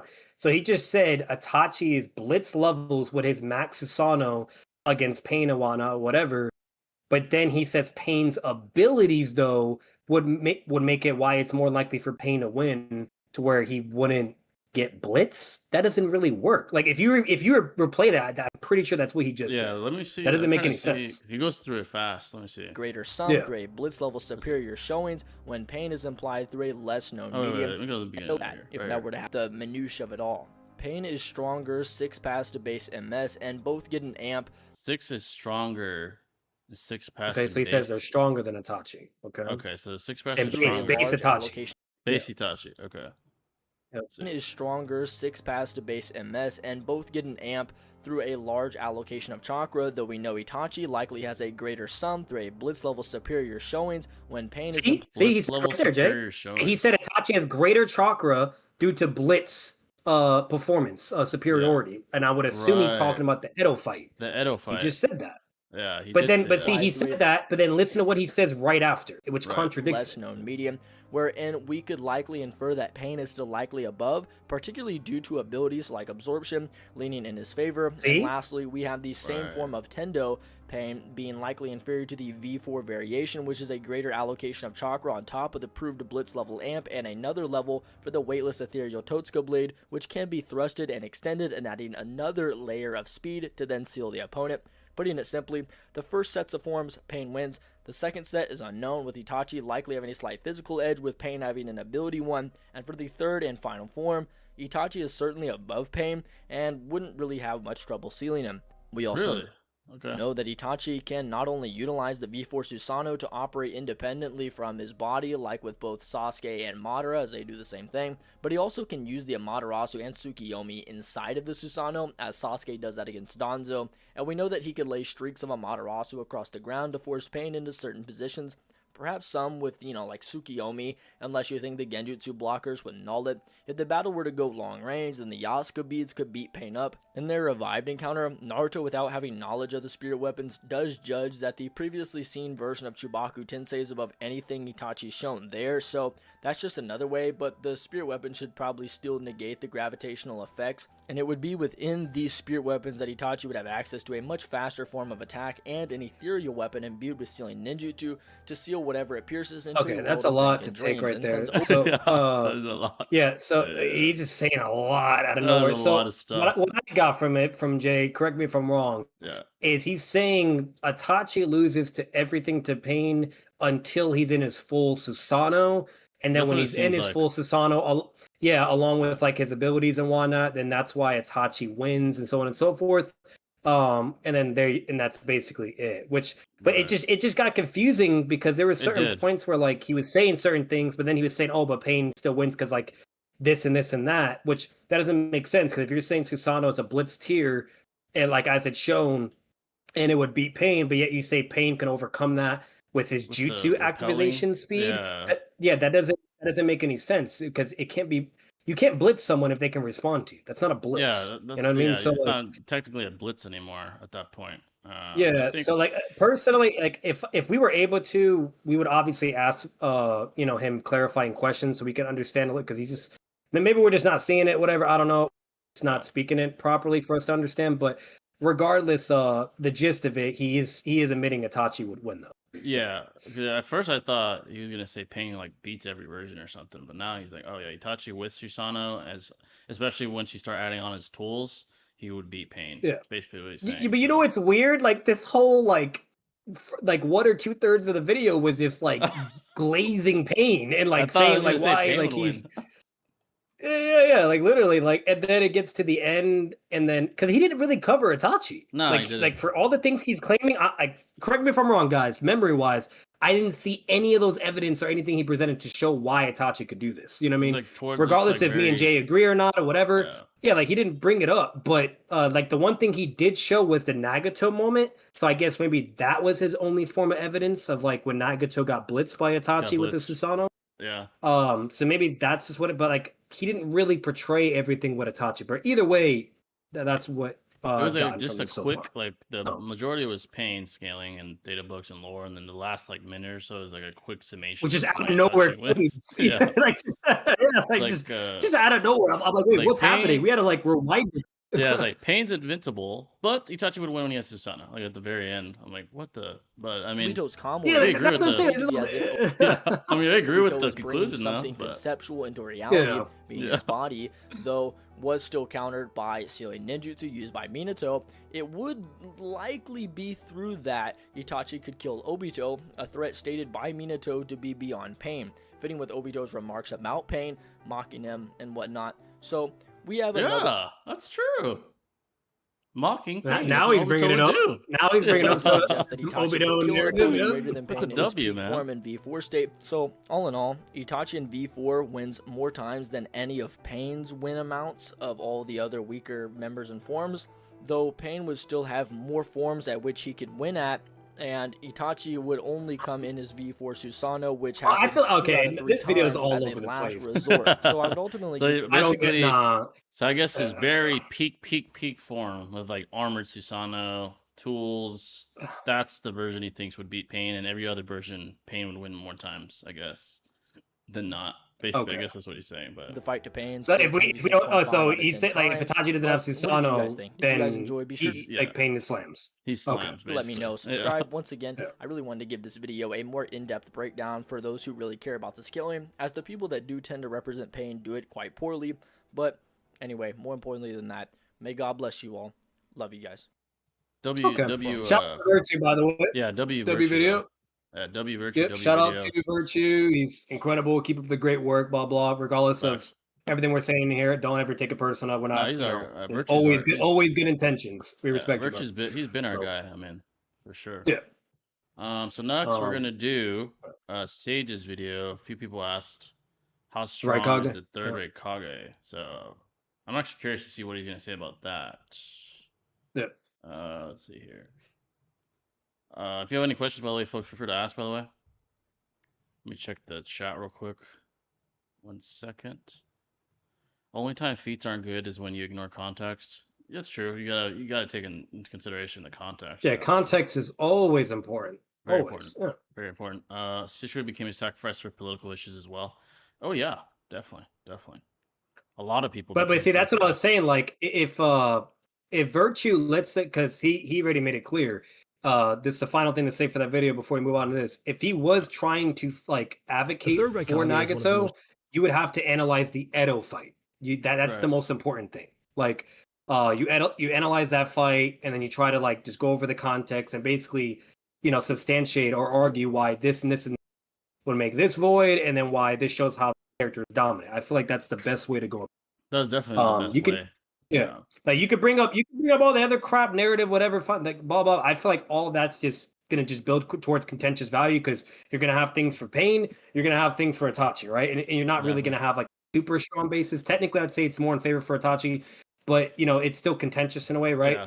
But the most It's not as important thing is concise. that Edo fight. You know what I mean? Yeah. And if you want to advocate for Nagato or Pain, there's a way to do it. It's there.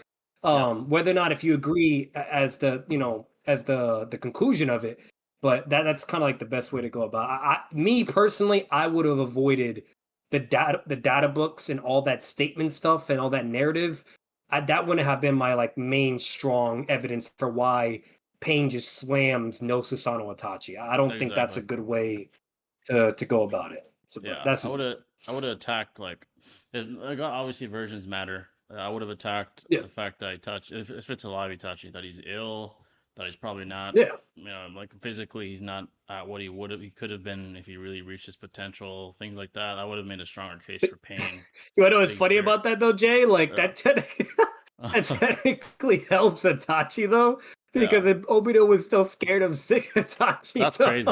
Yeah. If you think about it, like that's the Itachi we have, and yet he's Yeah. still not making mutant until he's dead. Still like You know what I mean? fucking Like dying I'm and just he's still scared saying. of him. Yeah, exactly. He's like, he's But medicated. obviously, logically, we would agree that there's this like even if with all that caution and everything, whatever, like nah, I'm sorry, Obito and Pain should be able to beat sick Itachi, right? Yeah, he's And all blind dying and Itachi, shit. but yeah, we still agree on that. But I'm just saying, like, it still looks pretty good Still for crazy, Itachi. yeah.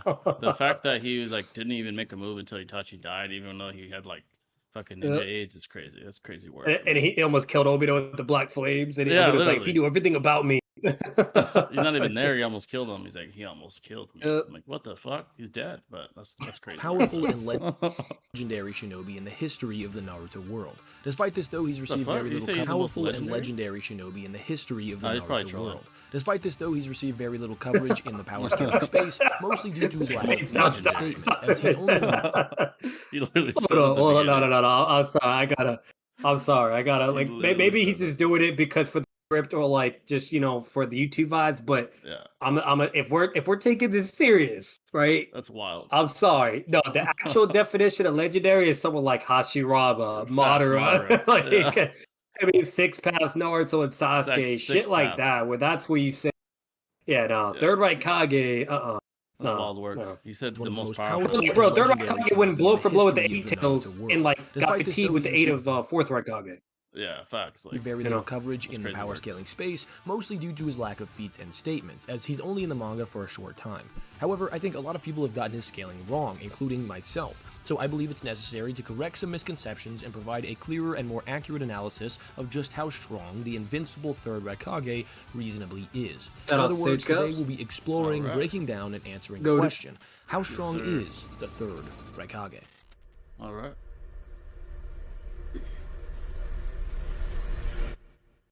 Before we begin breaking that down, first I'd like to give a shout out to my Shout out guy to Ashton. Ashton for commissioning this video. I appreciate the support and I'm grateful for the 100. If anyone else is interested in Raikage commissioning a Wank, video, I have damn. information in my bio regarding that, so feel free to check that out and request one, as commissions are currently open, but won't always be if I get too many requests. Speaking of that, But you want without Jay any to do further ado, anything, reactions, videos, Yes, same sir. principle, guys. Same thing applies. Yeah, I got more time now. If you guys want a specific video, even if you want me to wank a character, let me know. Right price, Yep. make it happen. Let's jump He right got you into with it. Itachi. First, let's begin with how the Someone world of definitely make an Naruto Itachi sees the wank third video. Raikage.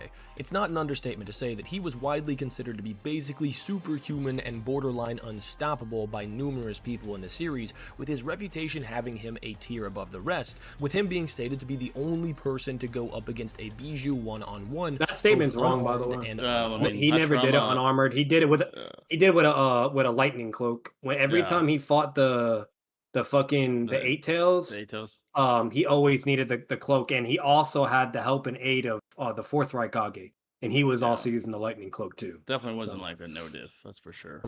While he Yeah. normally went up against Gyuki with help, there is one time where he did square off against the Eight Tails in a true 1v1. In this battle, they not only stalemate, but he also is just stated to have taken off all of Gyuki's tails with one swipe of the Hell Spear, and heavily implied to have tanked Gyuki's strongest attack in the Bijou Bomb, with the only thing damaging him in that fight being his own attack. In the flashback we see he also went toe-to-toe with Gyuki without the Amber Purification Jar, meaning he didn't even go into the battle with the intention of tricking Gyuki into being sealed, but rather beating him down and then taking him in by force. We also know it's not within the third's interest to kill the Eight Tails, as just like Minato with Kurama, it would be within his best interest to keep Gyuki alive as to not cripple the Cloud's military assets. So when he cuts off all of his tails, it's consistent with him trying to abide by that interest, meaning he was inherently holding back and likely just attempting to fatigue Gyuki, which is exactly what he did. Insane aura. Something that's super interesting that a lot of people seem to omit from the third's lore is the fact that he can wield black lightning, which should mean that he can fight at long range if necessary, despite being mostly a up-close physical brawler. Since Kabuto was controlling him during the war, he just fought Naruto according to how Kabuto saw fit, which might explain why he didn't use it on screen. However, the hype and lore behind the black lightning is noteworthy and means that his arsenal real quick, isn't just Jay? limited to Yeah. I will say this, like Raikage, he is a beast in a way because it's Yeah, he's a not monster. it's very rare for someone to be able to go blow for blow with a Bijou in hand-to-hand combat. That's insane. Like you have to be really exceptional in taijutsu and have a lot of power to do that. Like Physical prowess. I'm not saying they couldn't. I'm not saying Hashirama Madara couldn't, but technically they never went blow for blow with any Bijou. Like they always had to use their hat, like Susanoo, wood Yeah. style, etc., etc. Naruto, even in Sage mode, he's not like going blow for blow. He's using Rising Sage mode, and so on and so forth. Like just put that in consideration. Even Taka Sasuke, like when he's fighting the Eight Tails, like he's using his lightning Shidori sword cut. He's punching it or chopping it, and shit like Exactly. that. So Your it is pretty styles make impressive, fights. though. Yeah, his Yeah. his brute strength, I guess, it's so high that he's able to actually go toe to toe with just pure taijutsu for the most part, with an actual tailed beast, which is crazy. That's pretty crazy lore. I'll agree with that. He's one of the only, if not the only, to ever do that. It's not like six paths. Like maybe Guy could do it. Like Yeah. obviously Eighth Gate with no question, but Oh, yeah, maybe facts, facts, Seventh facts. Gate could I also be able to could see replicate the seventh. same feat. Yeah. Maybe I don't see why not, because Seventh Gate is pretty fucking crazy. Like, but again, like it makes sense because the Raikages are taijutsu based, lightning That's their enhanced with the specialty. lightning AP on top of Yeah. it. You know how powerful lightning is, So like that's a pretty big fucking deal, Yeah, their specialty is physical prowess, and they get enhancements by the very cloaks that they are able to emerge from their body. So it's like they're the perfect like specimen to do that kind of thing, to go toe to toe with such a large, Because we basically a don't large see any pool of shinobi chakra. do that. Like we Yeah. don't, like we've never seen like. And again, maybe you could argue for it, whatever. But in all honesty, like if I'm really being like honest, like logical as possible, I would argue that like it just, even if it is possible for another character to do it, I feel like it'd be a disadvantage. It's too risky, right? Like because it's Yeah. not what they're capable of, or that's not their fighting style, etc. Whatever. If anything, ninja typically rely on ninjutsu or jutsu or intelligence to combat things that are obviously more powerful than them. Because the Bijus, they're like fucking Godzilla creatures. You know what I mean? Like that's why you don't really see ninjas scrapping with them and shit. Like they're gonna have to enhance their body or do some or use some type of jutsu. It just makes more Exactly. logical sense for them to do it with their ninjutsu or hacks. While people like the Raikages or gate users, they're the only exception to do it with taijutsu, right? Yeah, like Or at least taijutsu have specialists. Yeah. exactly. Exactly. So, and it is impressive, but at the same time, it doesn't mean like, oh, therefore now stronger than ever. Because again, that's the whole reason why ninjutsu matters and hacks and so on and Yeah, so forth, right? exactly. Shinobi are So multi-dimensional. That's only one dimension. Yeah, yeah, just because the third could fucking box with a tailed beast doesn't mean he's fucking scrapping with Hashirama. Like that's not yeah, happening. like on Madara, yeah, Or like all Madara. because like, and the reason why is because look at Lee as an example. Lee is Yeah. a taijutsu based fighter, and because of that, that technically puts him at a severe disadvantages when it Yep. comes to certain battle types. Like an Exactly. example, a tank character like Gara, or Gara. Kimamaru, who's another Yep. tank character, They're things like kryptonite. that, and so on and so forth, Yeah. or like a Biju that can heal over and over, like. That's another, so like at a certain point, matchups are important to where you have counters for XYZ things, and that's always been a thing in Naruto with the diversity of it, and why Naruto is such an interesting concept of a show, Exactly. So The multi-dimensionality makes debates much more interesting and much more yeah. complex on top of that. It's not one dimension. It's not, Yeah. oh, he hits harder, so he always wins. There's much more factors to it. Like, There's like I'll say ninjutsu. this, like sure, maybe objectively, right, and like you could maybe even argue subjectively too that like Raikage could be like the one that could punch the nine tails or the eight tails, but Hashirama or Madara couldn't. But all because they can't doesn't mean they're still not more powerful. Like Yeah, that's what I'm like saying. So in the multidimensional sense, if the Raikage were to try to punch Madara or Hashirama, their you saw him. greatness in other dimensions would just negate that anyway. They would fucking like Madara would genjutsu his ass, or Hashirama would fucking Yep. summon Thousand Hands Wood Itachi and style, and he's slap him. fucked. Yeah. Yeah, exactly. Like So and Madara Susano could withstand like fucking Biju bombs from the full nine Biju tails, bombs, right? exactly. He like slapping And the nine tails those are shits stronger than away. the eight tails. So if he's Yeah, struggling with the eight tails, and mind you, this is without Killer Bee too. Yeah, yeah. like you see what I'm saying? Like there's many ways and reasons modern Hashirama would be more. So Exactly. It's multidimensional. Do you think Edo Itachi can beat Kabuto without Sasuke's help? I think he can personally. I think there's an argument for facts. it. He was defending Sasuke a lot, while Couldn't kill him either. simultaneously, yeah, exactly, while simultaneously attempting, which he did, to set up the Izanami, which he did And successfully. Kabuto was trying to kill Itachi, by the way. Yeah, he didn't have to hold back against Itachi. Itachi had to hold back against him. He was defending Sasuke on top of that. I do think there's a great argument that he could still beat Kabuto. Um, let's see, Hinata versus Sakura. Who do you think wins? And Boruto? Well, Hinata, I think from the Boruto movie, the last, I think it was that movie, he got uh, Hamuro's chakra. So she has like 6 pass chakra. But then again, Sakura's scaling, it's indicated, it's shown. She's like compared to like in the Warg, for example, she's able to outspeed Kaguya's hands. She punches Kaguya in the back of the head. I'm not saying she's equal to Kaguya, but I'm saying these very feats themselves and the very statements that are made in the data book, like she's somewhere on the level of Sasuke and Naruto. There's just so much for Sakura. Um, it'd be interesting. There's a lot of unknown and obscurity with these two. In Boruto, they've done nothing battle-wise, pretty much You in could the technically manga. say it's a mental amp like only Yeah, feat as exactly. well. You Yeah, could argue that too, to where that's why she was able, and but like consistency wise, that's why she never scales that high or can't, because again, like there's nothing to ever show. there's Like nothing. that's the only time she does something that crazy. You know what I Yeah, mean? and Like Hinata doesn't do anything either. So it's like when she fights Jubi Madara, like Madara bitches her. yeah, stab And she stab also her had like a shit. mental amp there too, but Yeah, he like effortlessly defeated her, destroyed so her. Yeah, it was and we it know was weird. Kage is greater than Madara, so Yeah, like it's weird. Yeah, Sakura shit is weird. I think Kishimoto just wanted to pay her respects because she's part of Team Seven, but it's fucking weird. Hinata doesn't Team do, 7.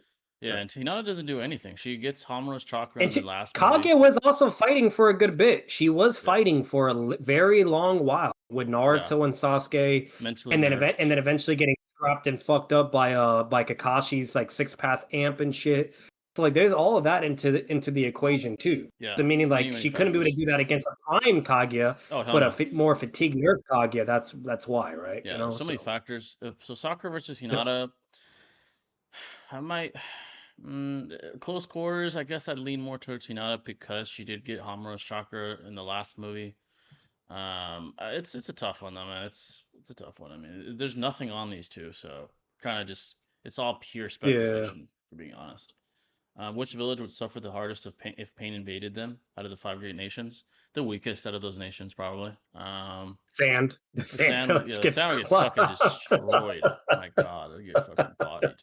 It'd be so bad. Gaara would be helpless. It'd be like Uh, fucking Tsunade all over again. He one would be one helpless. one Shinra Tensei immediately going through the hand and just because if you take the data book and even the feats as well, it negates everything it hits. Even Everything, a Rising Shuriken, it fucking just made it poof. Yeah, it does. Its Those would axe go ability. from a Yeah. thriving sand village to looking like the Sahara Desert after Shinra Tensei, bro. It fucking that shit would look Yeah. like it never existed. If he bombed that shit with a Shinra Tensei, come on. Gaara's not even getting close to him, not even touching him. Like I'll be honest, I think the Lightning Nation technically performs the best against the Pain Evasion, and that's because of B and the Raikage being there. Together. Yeah, together. At the end of the day, Konoha really only had a chance because of all the variables and factors, right? And because of Naruto, Jiraiya and then Naruto. Yeah, if it wasn't for Naruto and all the intel and like They and got- they how would've like him having to fucked. body the whole Konoha village just to figure out where Naruto, you know what I mean? Like Yeah, again, like they like no, like if anything, the Lightning Nation technically does the best. But, they would have been cooked without Naruto.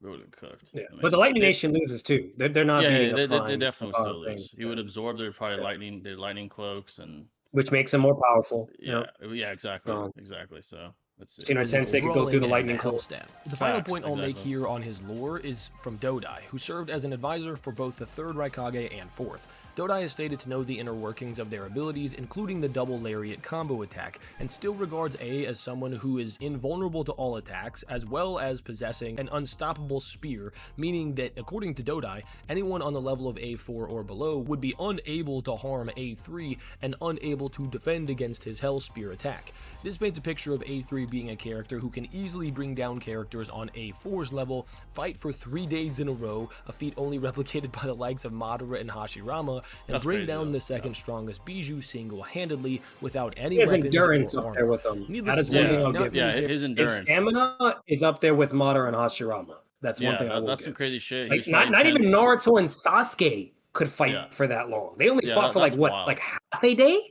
Yeah, You know, like like half a day against each other. yeah. He fought 10k fodder shinobi for 3 days, and he only died because of starvation. It wasn't even the shinobi. That's crazy, but Yep. I mean that's still pretty wild. characters in the Naruto world could ever hope to stand up to this absolute monster. All right, so that was the lore part. Part 2, attack potency. Okay. In terms of attack potency, A3 is undeniably ridiculous. I mentioned it a second ago, but this dude was capable of severing all of Yuki's tails with one attack. When you consider the But fact that Sasuke even did it with a one Shidori attack spear, from the though. 5 Taka tails Yeah. can fatigued. partially pierce through Yeah, Yuki's Yeah, and- like pause that and- real quick. Yeah, like that's not really impressive. I'm sorry, man. Like that's not like Minato did it Minato with his did with a kunai. kunai. Yeah, exactly. Yeah, it's kunai. So it's not If like anything, I'd Yuki- say Minato has like the best, and the reason why is because I'm not saying this is absolutely, but technically you could argue and advocate that Killer Bee 8 Tails is stronger than just the Than the just the normal 8 8 Tails Yeah. because the whole Jinjuriki and narrative concept of all that I want. I'm not Yeah. saying that's absolutely guaranteed, but there's a way to argue that. So if you That take was that just into pure- consideration, you That know, was just yeah, his just regular straight strength. taijutsu. Yeah, exactly. Just Yeah. taijutsu. No lightning cloak, no nothing. So- He just chopped that shit off. But- I was like, Yeah, bro. and if Taka Sasuke could do it with his lightning spear, you know, Yeah. obviously even someone like Naruto could use rising cut through that shit. You know what I mean? Or Facts, rising facts, shit. yeah, Like for sure. so. Like, I'm sorry, but the Eight Tails has never really been known. Like he's Yeah. not really known for durability. I'm not saying he's trash, Yeah, he's not but trash. Not trash. he consistently gets fucked up by low Kage or or even high Kage people. You know what I mean? Yeah, he's So- not like he doesn't have like durability like a fucking perfect Susanoo or anything like that. He's just No. he's just Yeah. he's not an ass, but I mean, it's Yeah, but I'm just still saying, like, to impressive, say this is a but- flex, like to say that, like, hey, you know. And we saw Minato do it with a kunai like on a regular Tuesday. Like it's nothing. Like yeah, Donzo could probably cut that shit with wind Facts. style. You know what I mean? Like, dead It's ass, reasonable like, to make the still argument that impressive, A3's but, I mean, physicality goes Yeah. far beyond that of even a fully transformed Bijou. Although explosive attacks and piercing attacks function differently, it's also worth noting that Gyuki didn't have his tails blown off by his own Bijou bomb, despite tanking it at point-blank range, lending more credence to the idea that this dude was just cracked when it came to attack potency. To take it even further, even techniques created to counter his Hell Spear fall short of hang on. accomplishing their goal. so he just said that, like, oh, this is really impressive because he tanked like his own Bijou bomb. There's a problem with that. He like wraps himself completely and then starts like putting all his chakra to increase his durability at that moment because he knows he's Gonna hit hurt by him, a Biju bomb. Exactly. Like, so he's technically prepared and ready for it, and he's heightening his durability. Like, the way Naruto is, it's very similar to DBZ.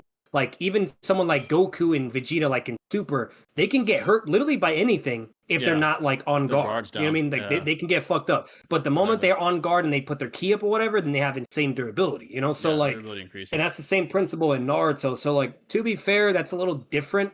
Because he's like really, really trying to focus on that. And then most importantly, if we even go back to the manga and all of that, he did get fucked up though. Like he got pretty like the Naruto, like half of his avatar was like completely off.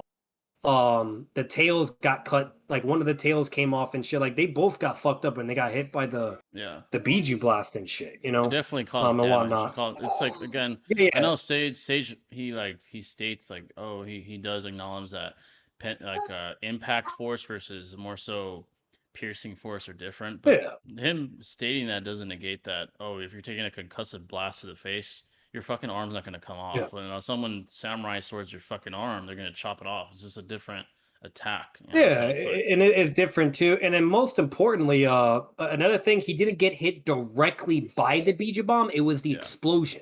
It's like and that's a difference too, because the density of that, if you get hit by that shit directly, then you're cooked. Yeah, like obviously we would all agree like direct impact by a Biju bomb is likely has more AP than a Shidori. Lethal. And all this other shit. So it's an explosion, all that. There's a lot of context with that, but I get what he's saying. But at the end of the day, regardless of that, again, it's still not impressive because we just listed several characters that nowhere near as a Biju bomb where it could destroy mountains and shit, where they're able to cut off tentacles and do shit. Like again, Minato with a kunai, so like it's not regular ass like. So if anything, that just like it would technically upscale by his logic. It would upscale Minato, Taka, Sasuke, all these characters that can cut the fucking eight tails. You know what I mean? I get then what you say. Oh, they can do more damage or power than fucking Biju bombs and shit. Obviously not. I mean, like when it comes to cutting attack, I would I would agree, right? But if it comes to like overall and all the other stuff, that's a whole different story, And if it's a direct impact, a Biju bomb, no, that would be way greater. Exactly. It's definitely different attacks being compared. They're not analogous. That's the problem. So with Dodai's rubber style, even while bolstered by a wall of earth style in front of it, failed to stop the infamous spearing attack. However, it's not just used for stabbing. The Hell Spear is also used as a slashing sword, capable of negging a minimum of 19 shinobi in the Alliance in an instant with this attack, prompting Naruto, who had already boxed with characters on the level of A4, Edo Itachi, and Edo Nagato, to ask the question, is he even human? We even see that the Third's own impenetrable defense falls prey to this ultimate technique, answering the paradox of the strongest sword versus the strongest shield. Pause that real quick, Jay. So this is kind of funny. He tries to do the human thing as like a flat whatever, and that's fine. But I'm gonna be honest, that doesn't really matter because Lee gets stated that several times. Even Guy, like Gara says, like when Lee's doing the fifth game against Gar, he's like, "Is he even human?" Like or his movements are inhuman and shit. Like Guy even gets statements like that. So like the whole human thing, I wouldn't really. If anything, I feel like Kishimoto, whenever he brought things like that, that was because of them being so gifted in taijutsu. Yeah, that's why. More of a taijutsu. Like anytime there's a taijutsu specialist, that's why they're always considered like, inhuman or it's shit typically people can't do, right? Physically. The blue beast, like with the guy, the blue beast, stuff like that. It's more so paying respects, and you can pay respects to someone. Gara said the guy with the 7th gate against Yubimaro, he's like his that's 8th gate guy. Exactly. It's like 7th gate. My bad. Yeah, and you could pay respects to someone and still have fought someone that was stronger before. It doesn't mean like, oh, this is the strongest fucker I've ever seen in my life. Like, no, he's strong, but it doesn't mean that everyone else you fought before is weaker. Like, that doesn't mean. Yeah, so I'm just putting that out there. Like, sure, it's impressive in a certain regard, but it's not like, oh my god, now because then at that point that. Guy and Lee and Raikage are the strongest. No. Yeah, exactly. It comes down to context. How strong is I'm not saying Sage is advocating for that. I'm just saying for anyone that tried to do that bullshit, exactly. Like that just wouldn't work. Yeah. Let's see, part 3. Durability. Okay, I want to see this part. Dodai, who again has great knowledge on the abilities that the third Raikage and fourth, claims that even beyond his own speed and power, with the speed being likened to A4's and power being implied to be superhuman, displayed to be incredibly notable and stated to be basically without limit, is his resilience in battle. This is followed up by Dodai explaining that even high-level long-range wind-style ninjutsu, which has an inherent nature advantage and thus should be ultra-effective against the lightning cloak, still cannot deal a decisive blow. The wildest thing about this statement is actually that the wind-style ninjutsu in question wasn't even aimed at the third while he was being aided defensively by the lightning cloak, but rather struck him in his base form and was still unable to deal significant damage, or as Dodai puts it, a decisive blow. This already insane level of base durability and resiliency are bolstered by his legendary impenetrable shield, the lightning cloak. This is where things get nutty. The lightning cloak stacked on top of his base durability allows for the third Raikage to be impervious to attacks on the So I'm going to say this real quick, Jay. Shuriken. I don't know if he's going to mention it, but I will say this. The third Raikage is a big deal, and this is why, like, every time when someone brings up the Cry Me River bullshit for Kakuzu, oh, his weakness or whatever. No, bitch, Kakuzu just fucking ass. This guy is a monster. And this proves why Kakuzu fucking sucks, okay? Yeah, he's dog so shit. Wind Style is Lightning's elemental weakness, right? So Kryptonite. technically his kryptonite. Yet he could still tank a Raisen Shuriken from Caesium Naruto. Okay, Which is crazy. Yeah, like, it's crazy. that's insane. Now, to be fair, yes, it is a shadow clone, but we have consistently seen the shadow clones being relative to the main user, and then most importantly, those shadow clones are all mid Kage level, where they were literally low diffing someone as powerful as the Suzukage, whatever, the stone dude. Remember when Inoki was having like that equal battle against the mummy guy? Yeah. And then Naruto low diffs Mu, which is a Rasengan, a clone, remind you? That's so Kage right there. So a clone of Naruto is stronger than Onoki. Okay, low diffs Onoki, which is insane. Easy, yeah. Okay, so this is still pretty powerful. You know what I mean? So I'm just putting that out there. But again, like, this just goes to show how cracked the durability for the Raikage is, because he still ate that and licked his fucking fingers. While Kakuzu, when he's using Earth Style and then Kakashi does his Raikiri, he gets bitched, right? He still can do it. So, like, even if it's your weakness, you still can have the ability to beat it if your scaling is high enough, is what I'm saying. But if your scaling is normal, then obviously the weakness would overcome it, right? Because it's a weakness, you know, like Pokemon. Yeah, so his durability was so great that elemental disadvantage was like fucking negated. It was fucking threw a fucking Rasen Shuriken at him. He like just fucking literally blew it off like it was nothing. He's like, the fuck? But it makes sense. Crazy. You're talking about a guy that could withstand Biju bombs from the A-tiers. So, you know, it makes sense, right? Like, and the Biju bomb has always been shown to be stronger than the Rasengan. Facts. Yeah, exactly. That, so you know? it makes sense why he like literally tanked that shit like nothing. It was like, it literally like, was a fucking fly to him. I was like, well, that's crazy. I mean, durability is crazy. I'm assuming Sage will bring it up, but just want to say that if he does. Facts. Not only do we see him get hit directly at point blank range by the Rasen Shuriken, amped off of Ninetales chakra, and survive, we also get a few statements that make it even more clear that this level of attack isn't enough to bring down A3, despite the nature advantage. First, the chapter in question is titled The Rasen Shuriken's Limit. This alone doesn't actually lead to the conclusion I'm coming to, but it helps to illustrate the point of what we see in this chapter's primary course of events and what it's trying to communicate to us. Then we get a statement from Dodai saying an attack on the Rasen Shuriken's level isn't enough. Naruto stating that the Rasen Shuriken didn't work, as well as stating that the Rasen Shuriken has no effect on him, and finally the databook statement that echoes that second Naruto statement saying his powerful physique that can match even Biju even renders the Rasen Shuriken ineffective. All of this points to the idea that an attack on the level of the Rasen Shuriken isn't effective in bringing down someone with A3's level of durability and resilience. You know what this means too, though? Having a nature So like a shadow clone of Naruto, not the original user. Because if this was the original Naruto where he has power and shit, I'm sorry, but if Naruto does a normal Raisen Shuriken, it would go through A because of the weakness shit.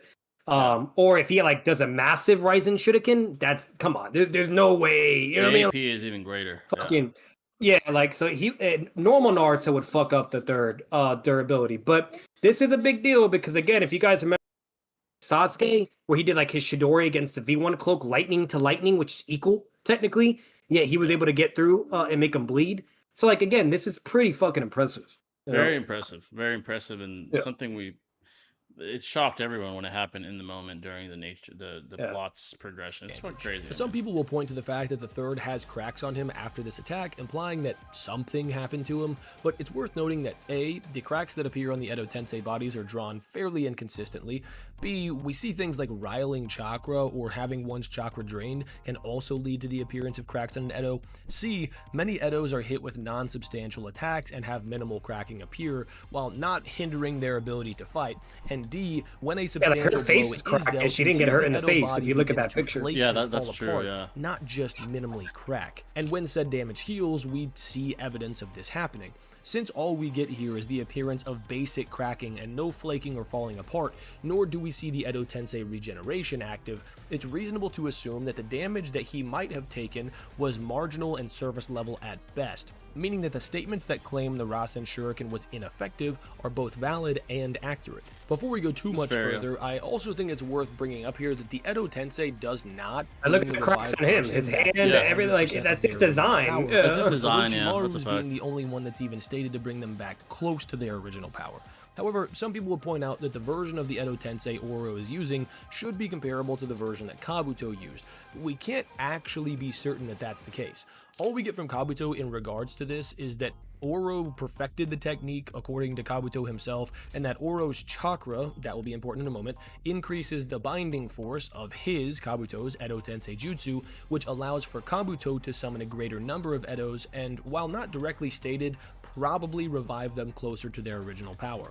Orochimaru, though, is stated to have a greater binding force due to his possession of a white Zetsu body, aka Hashirama cells. So it's reasonable to assume that the binding force and therefore both the quality and quantity of Edos would be greater than Kabuto's, since Oro possesses his own chakra and Hashirama cells and would be using the same formula. So it's entirely reasonable to assume that while A3 is likely revived closer to his original power than he would have been if he had been revived in part 1 by Oro or Tobirama from his day, he may not be close to his original power like the Zetsu body Orochimaru Edos are. What this would mean is that his durability and AP may go beyond what he even displayed in the War Arc. As I stated earlier, the only thing ever shown to overcome this insane defense is the third's own attack, which is considered to be something Didn't you make a video on the Edo shit recently? Statement that's echoed Yeah, I just made one about. He just made a really important claim. He basically said like talking about the whole close to the power, but then he eventually said that third Raikage is not. What do you think on that? Yeah, I think that I would disagree because we know that Orochimaru, like Orochimaru absorbed like all Kabuto's abilities and memories and stuff when he came out. I don't think the differences between their Edo Tensei jutsus or animation jutsus are different at all. I don't think they're much different at all, to be quite honest. So If anything, Kabuto said he surpassed Orochimaru. Technically, Yeah, be he even stated greater. that. Yeah, he states stated that flat out. And I think that they're definitely almost essentially the same thing. I don't think there's anything to indicate that they're not. Kabuto had all the tools that Orochimaru had. I'm sure with all the years he was under Orochimaru, he knew of the Hashirama cells as well. I don't see why that would be a problem for him, why he wouldn't have that at his disposal. He had all the pieces of knowledge that Orochimaru ever shown him. So I disagree with that. And narratively, it's supported too, Jay. Like the whole, it's like a consistency with Kabuto, him surpassing Orochimaru Sage. He gets Sage mode, something he couldn't do. He does the whole Edo Tensei, surpasses him in that. You know, all this. Kabuto was the surpasser of the master. You know. Yeah, exactly. He surpassed his master, and Madara kind of implies he's near full power. He's like, I'm immortal with infinite chakra and stuff like that. So I'd probably say I disagree. Debatable, but yeah. We also like Kabuto did it. If anything, that even further substantiates what you're saying, Jay, because Kabuto did it with Madara. And then we know Orochimaru did Hashirama, yet they were at the same similar level, like competitive. So exactly. that just goes to show that like Orochimaru is just as capable as Kabuto, and Kabuto is just as capable as Orochimaru. You know what I mean? You know, but it would be more favorable technically if you count the whole Kabuto saying he's better. But if we take the feats, I would say they're at the same level, like you said. Yeah, there's nothing to really indicate a huge gap in their the strengths of the Edos. So so he'd be close to his power. I disagree with that too. Absolutely. Yeah. Data book telling us that much like Kakashi's Raikiri, the Hell Spear leaves the third Raikage open to counterattack. But the reason he can perform this safely is that his defense is so high that it doesn't matter if the opponent can counterattack him. For Kakashi to use the Raikiri safely requires precog, since the Raikiri amps his speed. So that same thing should be applied to the third's Hell Spear, but I personally find it incredibly impressive that A can use this technique like this safely simply due to his raw durability. Imagine if Kakashi had a lightning cloak. Holy shit, is that Gaara is man. He'd be stated so to have cracked. the ultimate defense now that A3 has been He put could down, scrap already and with that, Gaara that's was crazy. able to survive the Tengai Sensei with his sand defense. Tengai Sensei, if you don't remember, is the gigantic meteor attack that Madara put on the Shinobi Alliance. Since Gaara's sand defense is capable of defending against the Tengai Sensei at least to some degree and protect him from it, along with many other people, and the Raikage's defense should be above his, that should mean that the Raikage Like pause it should right be able there. to- I highly, there's a lot of context.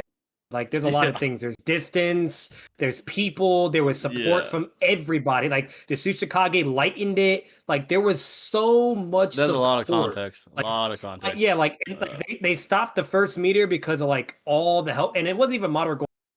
Like he wasn't going all out either. He was like just toying with them, like Just just having dropping fun, them. you know. So Yeah.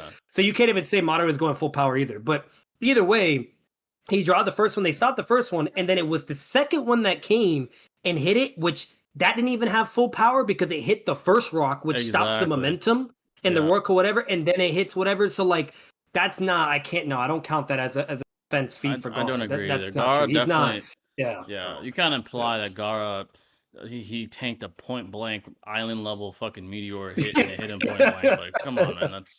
I don't agree with that. Like you said, the first one was stopped pretty much by the gravity manipulation of Onoki. He carried it. Then Madara said, "Well, stop this one." That one hit the first one, so the force of the second one was depleted because of the mass of the first one stopping a lot of the physics. the momentum. Yeah, so Gaara stopped a second meteor that had its force severely depleted by the first, so he didn't like stop a And fucking they all ran. Gaara wasn't just Yeah. sitting there. They He wasn't all sitting there. ran. Yeah, Like exactly. even So- Sage, like I don't know if he was in Sage one, but Naruto was run. Everybody was run. They're like, yo, we did it. yeah, no one tanked shit. It was the first It was just meteor- a blast. yeah, it was the the blast. impact. And Yeah. you know, so to say that the Raikage would survive a point blank island level meteor to the fucking face, that's crazy. I mean, No. that's No. not gonna fucking happen. That's crazy work, man. I don't think anyone would survive that. Yeah. I don't think Yeah, even, no, honestly, but- not even Hashirama or Madara would survive that shit. That's fucking Yeah, no, Hashirama blank? would need wood No, style. no, Yeah. point blank to the face, like a meteor coming from I'm fucking coming from space. outer space. Like, Yeah. yeah, like you don't No, like, no, bro. no. If you guys analyze meters, like, bro, like, and this is without enhancing it with chakra, like that Yeah. is an extinction level event. Yeah, Like, if there's look at a the meteor dinosaurs. that's not even a Yeah. big meteor, like just the smaller sizes could like, fuck up the earth and whatnot, And then there's Yeah. speed into the equation, like how fast is moving. 'Cause that's not all meters move the same too. So like, there's a lot of variables, Yeah, you're like a lot talking of about- variables. Yeah. So- You're talking about near planet level AP. That's what you're talking about. From point blank range. That's like no one's surviving that unless you're six paths. Like that's another level. of It was Boruto, like with people that were shown like the planetary, like Yeah. bare minimum feats, like 8, but that was only really Naruto and Sasuke. Yeah, exactly. That's crazy. I don't the think that's Tengai possible. Sensei, which is insane considering how many people, including people on the level of Madara, that took significant damage from this thing. This also serves as an attack potency upscale, considering the fact that his attack potency scales above his defense, and therefore like, even should Madara scale got above fucked his up. Tengai Yeah, shit, Sensei like, even in Jake terms Lit. of potency. They're all fucked up and healing and shit. Madara, look, like if Madara could take it, then he, like, let's be real, he probably would. Now, to be fair, you could argue he's an he doesn't Yeah, really he's just have healing. to, but Yeah. objectively, he did get fucked up. I'm just Yeah, like saying, that, that like. impact like took some shit off of him. You had to heal from that. That's- See, not necessarily. And then straight consistency casting wise, like in Naruto, it's actually shown where people can't tank their jutsus consistency wise. Like Naruto and Sasuke, they could clash the Rising Gun and Chidori, but if they get hit by it, they're getting fucked up. They You know what I could. mean? Yeah, Like yeah, so, exactly. like it's consistently shown ninja cannot tank their jutsus. Yeah, exactly. Nah, bro, Kakuzu would tank that shit. Facts, bro. Raw durability. Raw durability. That's raw durability like right that. there. That's But facts. that would Yeah. just mean that anybody who fell prey to the Tengai Sensei and took damage from it should also take damage from the Hell Stab, which is actually kind of in line with the idea that it can pierce through anything. The final point I'll bring up for the third's durability is that he No, likely it can't tanked pierce at through least anything. one No. Bijuu Nah, bomb nah, from nah. the That's A-Tails. hyperbolic. What we get this conclusion from is that when Naruto is talking to Gyuki about how the third got the scar on his chest, Gyuki thinks it came from his own Bijuu bomb, implying that he did fire a Bijuu bomb Bomb at A3, and it likely landed. Since he didn't fall to that, but there's no way to know if it landed directly, though. I definitely disagree. raises Yeah, that's all just It's just been a blast. I'm sorry, there is no Naruto, not even people like Madara would take Biju bombs directly.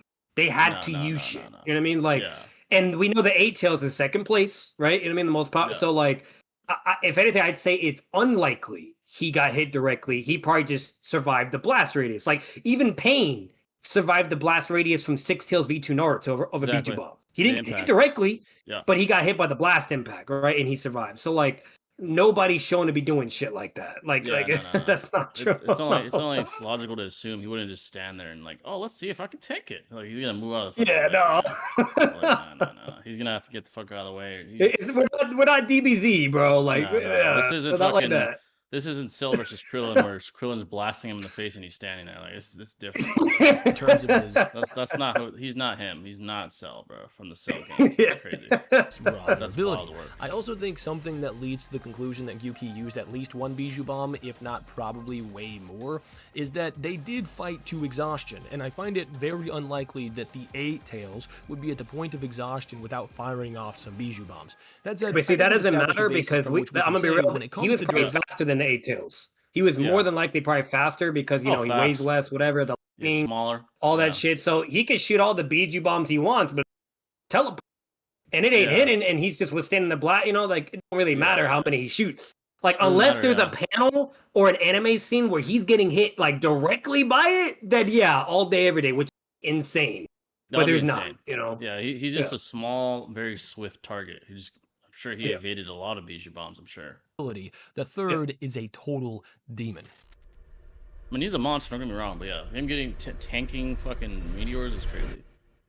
This section is going to be a bit crude and granular because, well, it kind of has to be. So first, let's dig into the feats as they're presented in the manga. Did comment when he donated? He did say, "Hey, I want a wank video." So let's be real. So I totally forgot about that. So to be fair, say more likely don't believe in that, but this is some wank shit because he's not doing a meteor. Sage though, he did say wank him please, so he's doing that.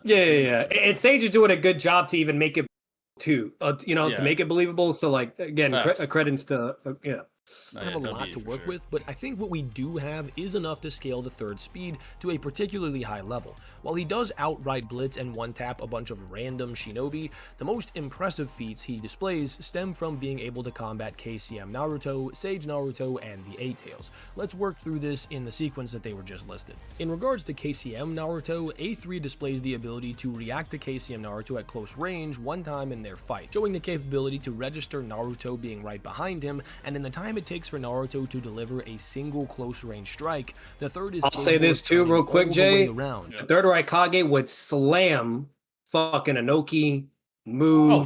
He would slam a lot of people because it took Naruto KCM multiple times to eventually land that. Like he tried multiple times to hit him with a Ryzen in point blank. Yeah, with diversions and shit, like chakra branching and shit. And yet he avoided multiple times, and last one from behind, which I'm gonna be honest, if you ever land an attack on someone from behind, typically that goes to show that's the only way you can land the attack. It's consistently shown. Like Kakashi and Kakuzu, they're fighting and whatnot, Taijutsu ninja, they can't really hit each other, right? But the moment they get behind each other and they have less time to react, then now they're getting tagged from behind. You know what I mean? Like it's consistently shown ninjas typically get hit from behind more than in front, which makes sense. You have less time to react, you know? Exactly. So if anything, this is just a testament to the third Raikage. And this third Raikage, speed-wise, would shit on the fucking Inoki or Mu and shit like that. Yeah, they were all like pissing themselves. They're like, oh yeah, he's way because Mu dodged and it was only because it's sensory and Naruto attacking from a distance. Yeah, but he dodged one attack. Yeah, he dodged one attack. Okay. And then when Naruto did his chakra branching, then he immediately blitzed him. He did chakra branching to the third Raikage as well and still couldn't do it. He failed like 2 or 3 times and then got it on like the final attempt. And mind you, that's in point blank range. So if you guys know how like distance work and speed and all that, meaning less time, so on and so forth. If you're reacting to an attack closer compared to a character that reacts to a light speed attack like farther, the person closer is more faster.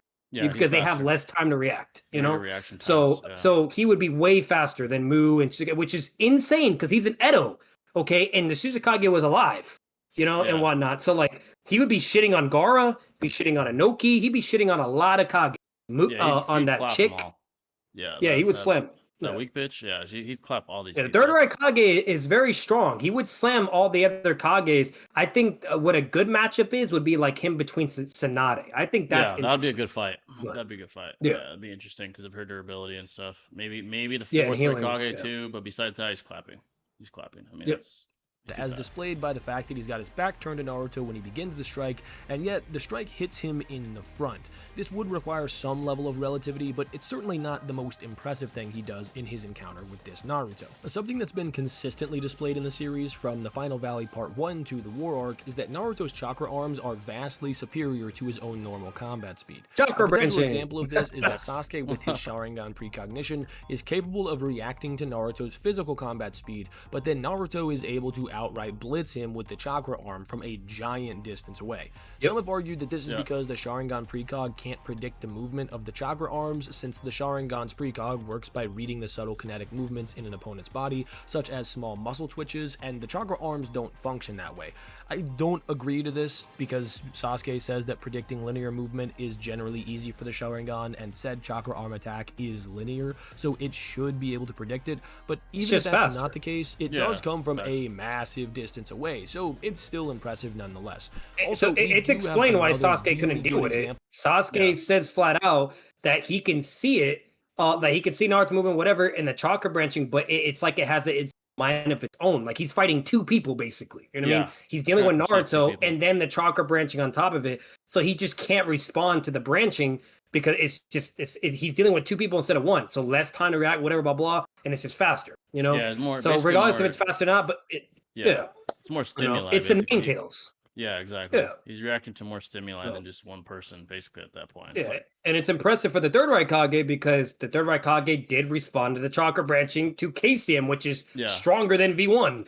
like his So- perception, his ability to perceive and react is so fast that he's able to still, even Yeah. react to that level of shit, which is crazy. Hey, and I'm pre-cogging Sage right now. I haven't even Yeah. seen this fucking video. But look Yeah. what he's doing. He's showing Mu and shit. Mu could deal with an attack physically, but the moment Art did a chakra branch, blitzed his ass. You know, Fucked. like, Yeah. and then the Raikage could deal with it though. So I'm just Yeah. saying. Which is Directly crazy. reacts Yeah, to exactly. Naruto's combat speed at close range, dodging his incoming strike, even after it's super close to him. And then Mu states that his jutsu is faster than Naruto's, in reference to Naruto charging Bullshit. at him with the Rasengan Cap. again, while Got Mu blitzed is after that. throwing the particle Yeah, style. that's little This should cap. mean that Mu's analysis of Naruto's combat speed leads him to believe that the particle style should be able to outspeed Naruto's Rasengan strike. However, he then gets directly outsped by Naruto's chakra arm. Exactly. This pretty firmly establishes See? that Naruto's chakra arm attack is a decent bit above Naruto's normal striking speed. The reason this is Facts. important is that the third blatantly outspeeds these chakra arms Oh, when come dodging on. the Rasen Shuriken. Dude, it's the pixel stuff? But look, yeah, no, fuck the pixel, and that's an I don't- immediate. I don't do that. I'll let Jay talk on that, but this is still impressive because not only is it chakra branching, so it's like it's unpredictable to read. Basically, it's technically more faster, okay, and it's point blank. It's in his face, like in his face. You know what I mean, it's not like he's like super far away. Like he's moving the branch and it's right there, and he still responds to it. Yeah. You know, So like, I agree with what Sage is saying, but let me break down this mathematical, I guess, this very interesting mathematical equation. So this very specific measurement of the Rasen Shuriken's inner diameter is completely arbitrary to the guy who made this arbitrary calculation. It's only dependent upon his sole discretion. He decided that these 84 pixels represent 22.6 centimeters. There's no way to actually verifiably confirm that. This is all pure speculation. Using this ratio is pure speculation. The degrees that are being determined, all this is pure speculation. Again, if Kishimoto is not stating these things, I'm not going to go out of my way to make arbitrary numerical values to represent speed.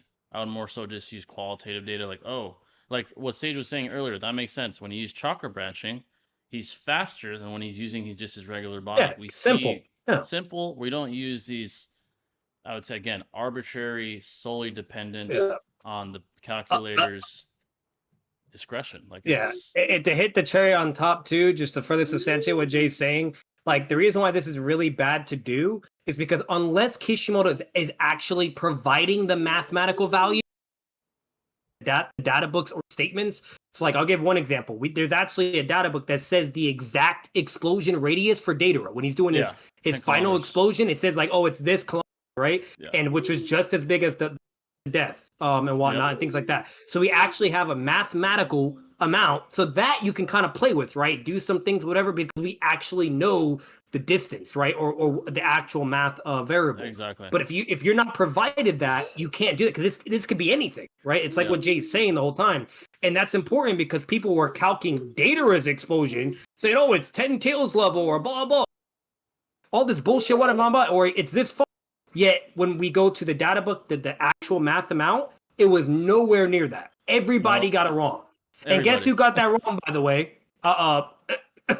Noodles, by the way. Yeah. He was one of them. Ass. He actually calculated his thing and said how much it was, yet it was nowhere near actual math amount was, you know? So again, like it's just not effective. It's not competent. It's not effective. You know? It's not verifiable. It's not valid. Like A is 1.5982 times faster. There's no way to verify that that's true. There's no way to verify that. It just makes your maybe even valid claim less than valid because you're bringing these arbitrary calculations. And I'll never subscribe to these. Again, it's only dependent on the person making them. Yeah. All this is arbitrary. Yeah. All this it's all arbitrary, like speculate. Like there's no way to confirm it. You can't confirm that. You can immediately put it into question, apply skepticism, and that's it. It's out the window. That's why that's why Jay's probably said it too. But I would never try to use calcs in debate ever. No, never. Okay. Never. If you're going against like a low tier, you might be able to get away with it, whatever. But I would never ever go this strategy around. It's so easy to tactic. It's a good scare tactic for those that aren't aware of how scaling works. Yeah, because they're like, oh God, what is this? And they kind of give up. They don't want to attack it, but it's all meaningless. It might look scary, but it's meaningless. I mean, you can tell with your eyeballs that this happens, but just in case, I did have a pixel calc done for this that demonstrates this pretty clearly. Shout out to my boy Acolyte. His calc website will be linked in the video description, so go show him some love. I'll have all the numbers and such for the calc on screen, but you can see that for the first dodge, that A3 is a mere 60 centimeters or just under 2 feet away from the Rasen Shuriken in this panel before he starts to dodge. We know he hasn't started his dodge yet because his arm is still up blocking. I could say like, oh, he's 4.6 feet away from the Rasen Shuriken. I'm like, how am I supposed to prove that? Like again, like it's perfectly fine. Like I'll give another example. Minato with the Raikage, where he's like, and he's right in his face with the punch.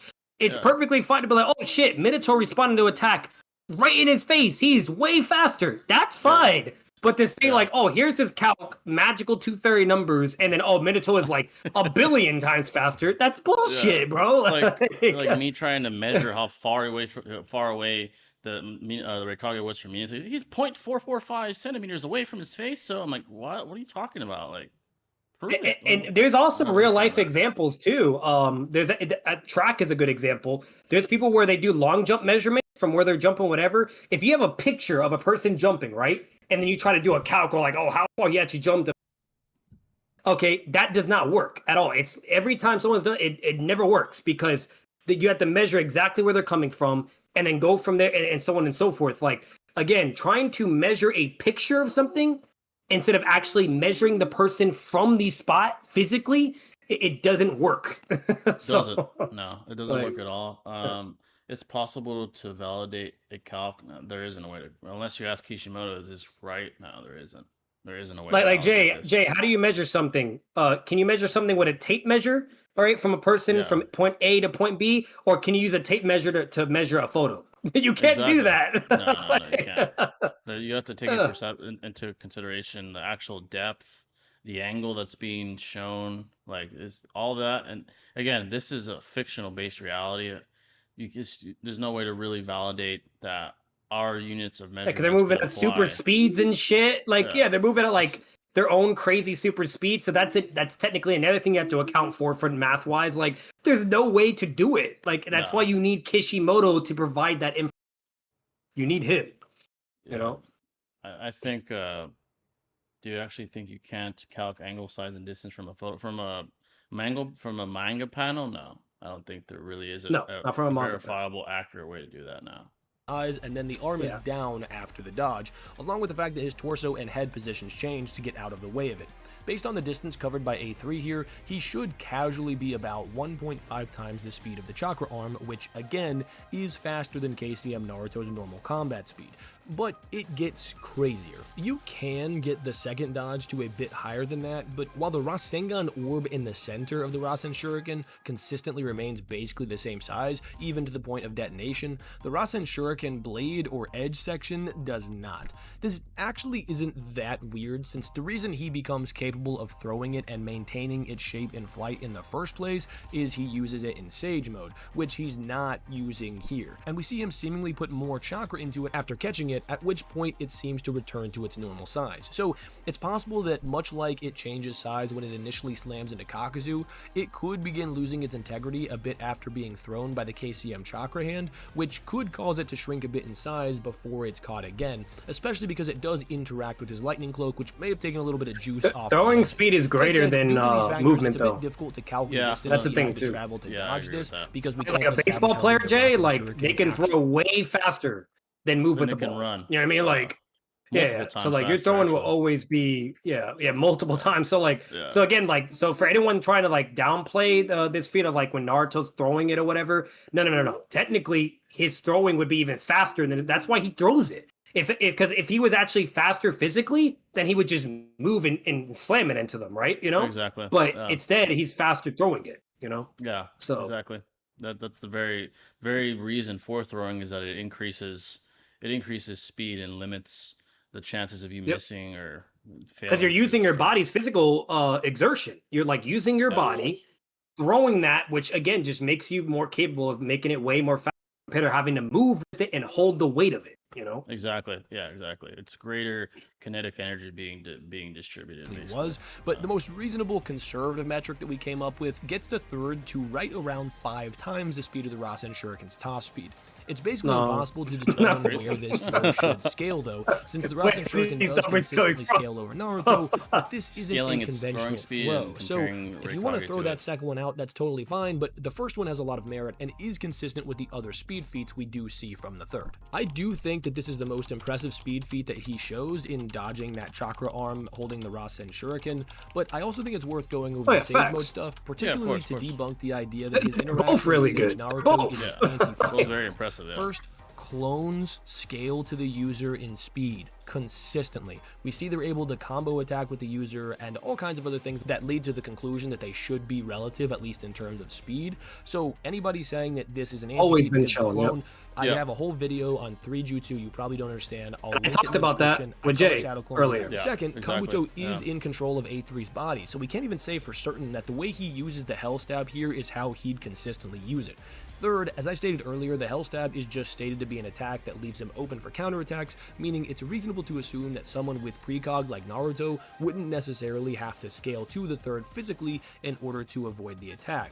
Fourth, Kabuto was aiming at Naruto's arm, not his center of mass, as evidenced by Kabuto saying that he's aiming to cut off Naruto's arms and legs, so it's likely to be the case that he's aiming for Naruto's arm or shoulder. This would mean that not only does Sage Naruto's speed not have to match the third's in order for him to dodge this technique, he'd only have to cover a really short distance to evade it, just rotating. His speed doesn't have to be relative to the Raikage to dodge it has to. Yeah, his speed has to be similar or equal. Otherwise, he cannot be able to perform this speed feat. Like, look at Sasuke with the precog. Like, he could see Lee, he could see everyone, but yet he couldn't respond physically. You know, so like in Naruto, he has precog with Sage mode. You know what I mean? Yeah, that's helping, right? Like, because with the whole like concept of him saying counterattacks and so on and so forth, like that is legit. And Naruto's Sharingan is the Sage mode sensor, right? But he still needs the speed. If he doesn't have the speed, that sensory or that Sharingan is all useless. That doesn't fucking matter. Negated. You know? Exactly. Yeah, you can so that's not true. like you could perceive somebody but not react, so the perception doesn't matter anyway. You just get hit regardless, So shoulder out of the way, which is kind of what we see. This isn't even factoring in the fact that A would be left wide open and vulnerable, potentially no longer moving forward, allowing for Naruto to evade the third's attack without having to necessarily scale to him. That said, there are really solid reasons to believe that Sage Naruto should be relative to KCM Naruto, at least in terms of practical combat speed, which I covered in my last video, so feel free to go check that out. But what we certainly know is that the danger sense is greater in Sage mode than it is in KCM, granting him greater precog in that state than he has in KCM, which would lead to the conclusion that I'm trying to push here. There's one more speed meta that could be used to scale him using the full 8 tails.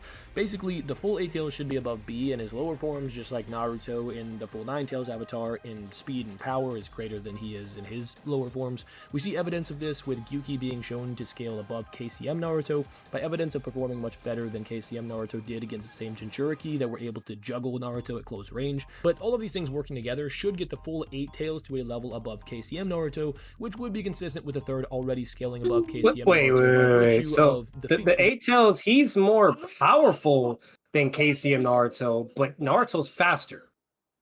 That's the thing. You know what I mean? Like he does that whole like twister thing, whatever, while Naruto's struggling. But like you gotta remember, the 8 tails has crazy fucking power. Like Naruto had to go to KCM 2 to match like the power and AP that his transformation has. And things like that. And then again, this is also Killer B as well with the 8 tails. Like they're a perfect Jinchuriki, which again you could argue is more powerful just a standalone 8 tails by itself, Exactly. So there's that also to put into the equation. So I wouldn't really, because I see what he's trying to do. He's trying to do like a chain scaling basically. He's basically showing, 8 tails is superior to KCM Naruto, so therefore third Raikage would be superior to KCM, and that's not true. Especially when you analyze the whole fourth Raikage.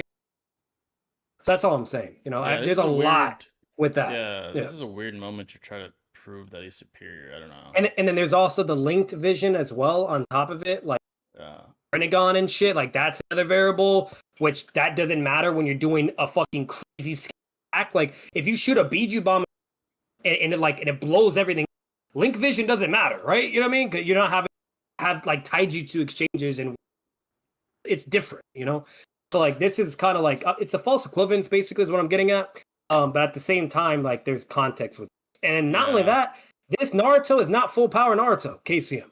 Fatigued. The closest we see Naruto, he's fatigued. He's been using this power throughout the whole fucking war.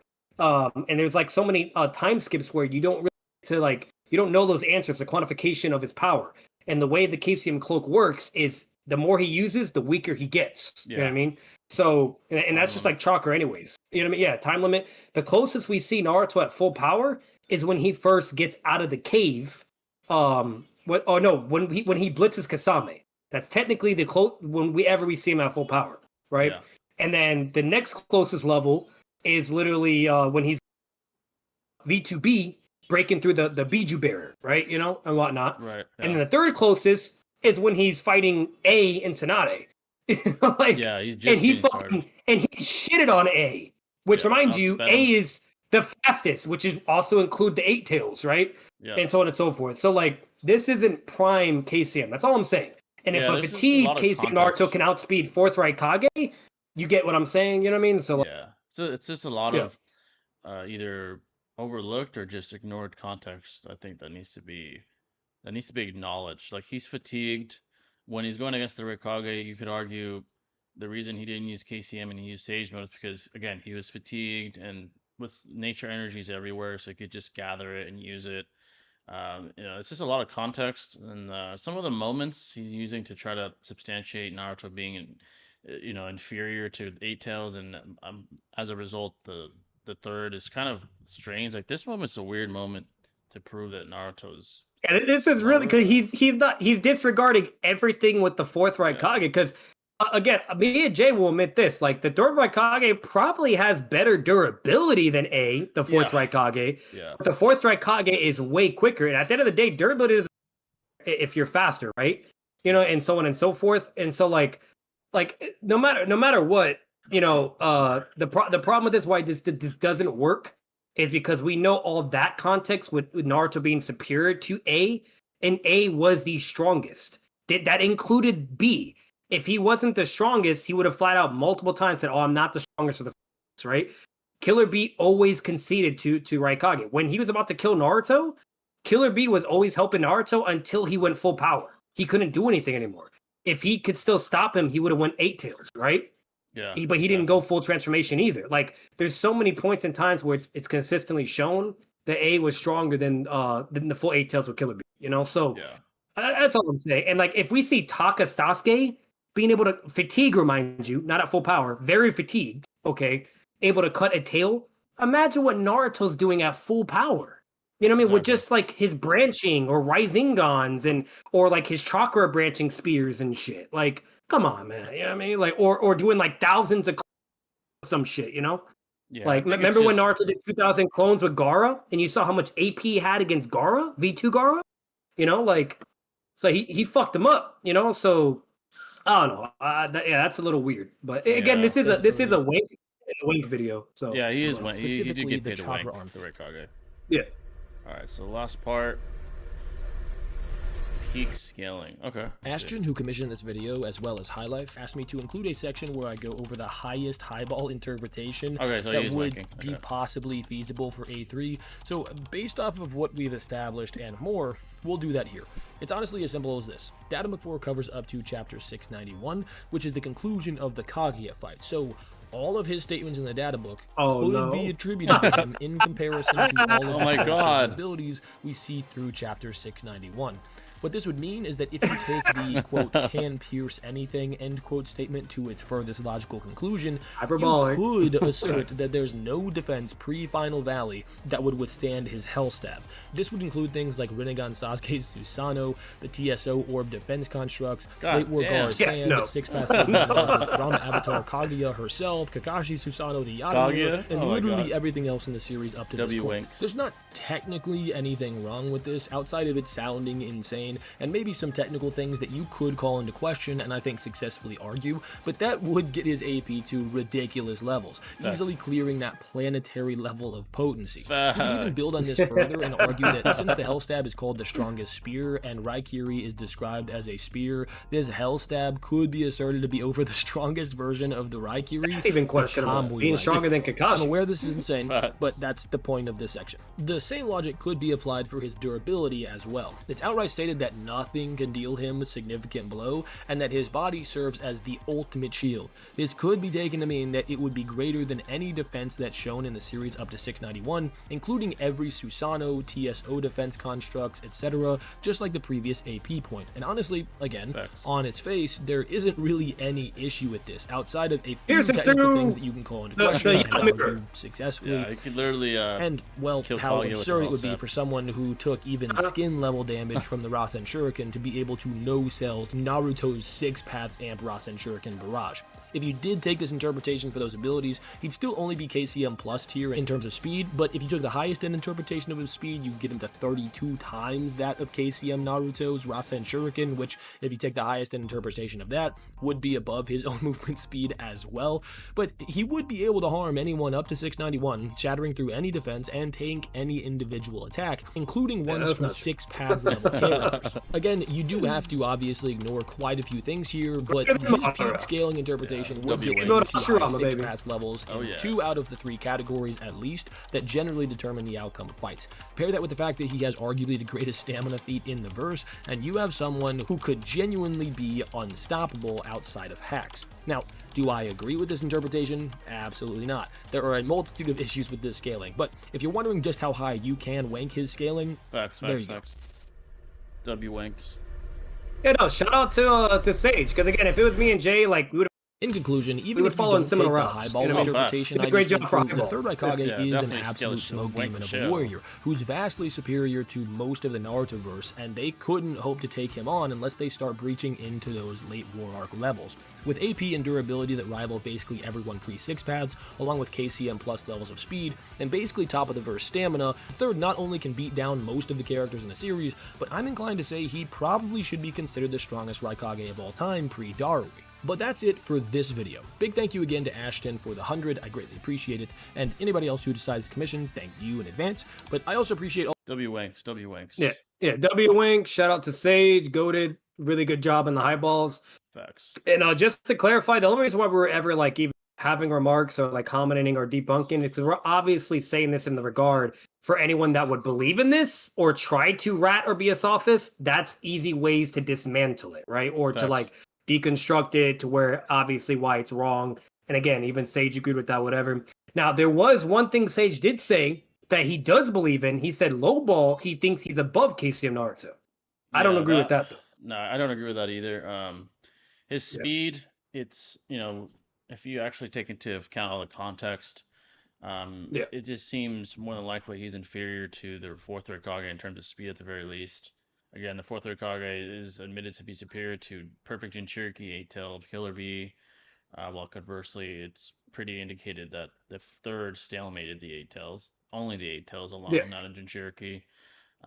Yep. So it just seems Even needed the aid of A multiple times to seal yeah. it, you So know? in terms of speed, it seems more than likely that he's inferior to his successor being the fourth. Now, durability and AP, sure, in comparison to his successor, you have a debate there. You could argue maybe he does have a greater AP than the fourth. That's fine, whatever. Durability as well, sure, whatever. I mean, the fourth is It makes sense, right? Like a yeah, spear to a fist, a lightning fist. Like, yeah, come on, you know what I mean? yeah. That Like makes sense. that That's makes fine. sense. As It's far still as questionable because we know yeah, the fourth is way more faster. Like he is yeah, way more faster though. You his know, speed feats are so just definitively better than anything the third's ever yeah. had.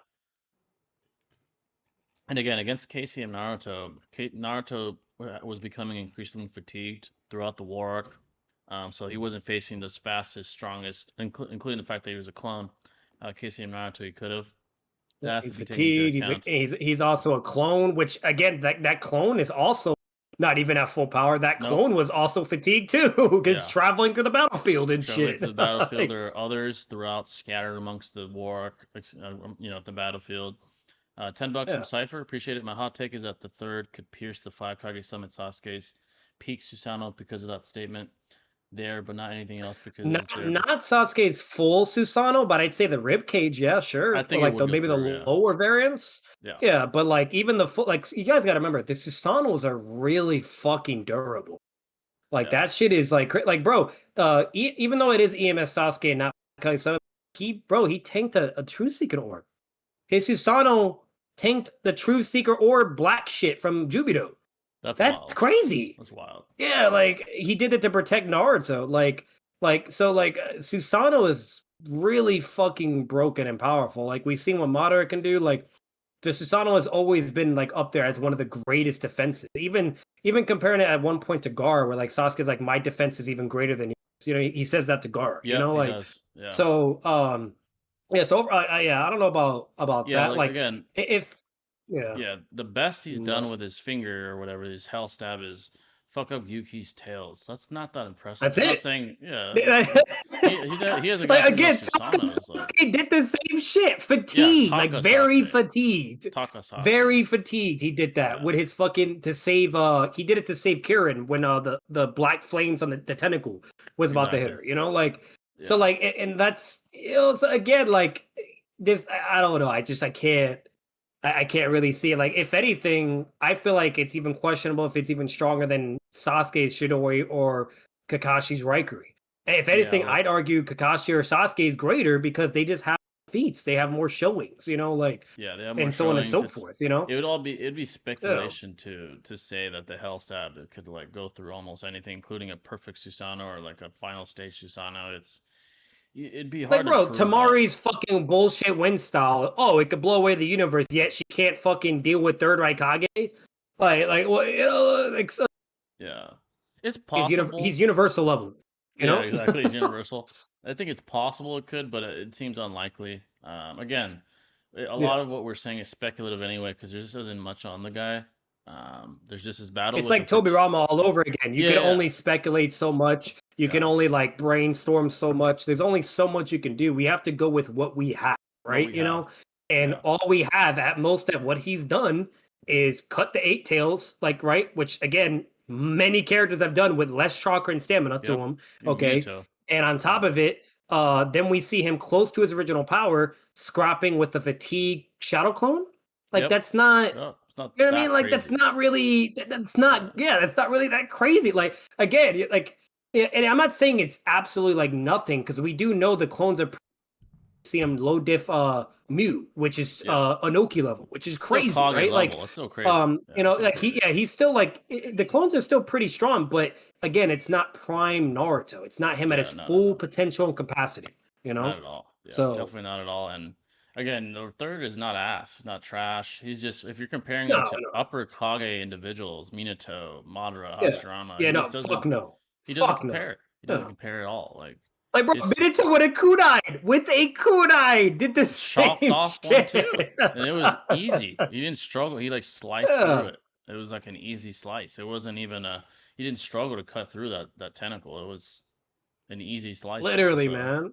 it's not You that know, so difficult to and do. like Jay said, like he's no pushover. Like he would shit on Anoki, shit Yep. on Moo, A he lot would of shit on Kage. that fodder. A I lot of already forgot Kage. her name because that's how trash. Yeah, she's He would ass. shit on her. May, that's who it is. May, He yeah. would shit on her. He would destroy Gara because Gara is not a speedster. It's really, if anything, Sand is it's just Gara Sand. Like, yeah, Gara could respond to a Mataratsu at a distance, but we've never seen it respond close range or close distance. You know what I mean? Yeah. So that doesn't really matter either. You know, so Exactly. and the V2 Raikage could deal with a Mataratsu at any point in time. A close range, you know, which is insane speed. You know, and Yeah. we do know distance matters because Obito got hit by Obito got hit in close range. Close So range, point distance blank does range. matter. It does matter. Yeah, Yeah. definitely matters. You know, so yeah, so again, like Gar is out of the equation because he's just lightning is his weakness. Lightning goes through sand. Yeah, Like, it's he's his just gonna get shitted his on. kryptonite. Like you That's like know, yeah, it's yeah. literally his So like kryptonite. again, like the third Raikage slams a lot of fucking people. You know what I A mean? lot of And there's not Kage, really a a lot of people lot that of could even people. go against the eight. Like I'm gonna be honest with you, not a lot of people can go against the eight tails, right? Very And few. survive. Like Very, very that's a few. feat. That is a testament. You know what I mean? Yeah. Like Kakashi, he's not gonna be able to do that. No, I'm sorry, he definitely won't. not. He would not. He struggled against V2. Okay, Yeah, like he's not fucking. beating that. So so he is very powerful. Like I would say Yeah. the Raikage is at least above low Kages, and he's above mid Kages. I feel like the third A lot Raikage of meets mid his match Kages. when he goes against like the Soning Plus Yeah, yeah, or that's what Soning. A fights Soning or against Soning Plus, I think that's a conversation to have, this right? conversation. Yeah. You know what I mean? Yeah. Yeah, So he's not weak by any means. He's just no. not high Kage to put him on that level. There's not enough for Yeah, him. he's not Raikage. Not Yeah, Hokage. no. But when you got Minato as not even fourth Hokage, but as the yellow, technically weaker. You know what I mean? Because obviously in time you get stronger because you train. You know. Yeah. So like when you got Minato doing shit like that, like come on, this is no way. Like he's done. You've seen what Obito can do. You know. Yeah, I think But to really break down the AP of the Raikage, it's difficult to do because again, there isn't much on him. That's the problem. There isn't much on him. yeah, The context of the Gyuki fight, of the A-Tail fight, we don't have the specific context. Was yeah. the A-Tails fatigued? Was he at full power when he cut off his tentacles? How did he do it? Was it a clean slice Yeah. through all fucking 8, like with one stab? Like, well, there's so many things that need to be explored that we'll never be able to explore Oh, unless and that's another yeah, claim that Sage made. There's actually no way to verify that because I was double checking going through the chapters. yeah, There's no way to confirm if he fought him by himself. There's no statement that says that. There's panels where it shows like just him for a moment, but he could still have support and aid because what we do know consistently narratively, eventually they kept failing with Jinjuriki hosts. They kept failing, and so a rampage would happen, right? And they would have to deal with the They'd have eight to tails fight and him. seal it in the and they would have to fight it. And every time that happened, he always had help or support. He either had the A there, okay, or he had like either Joning and shit, whatever, and there amount of casualties. That was stated several times in his consistency. Like, so all I'm saying is it's in the air whether or not if he was by himself. If anything, Yeah. I'd say it's to the contrary because he's consistently having it. It just makes more sense. Why are you going to try to confront a Biju by yourself?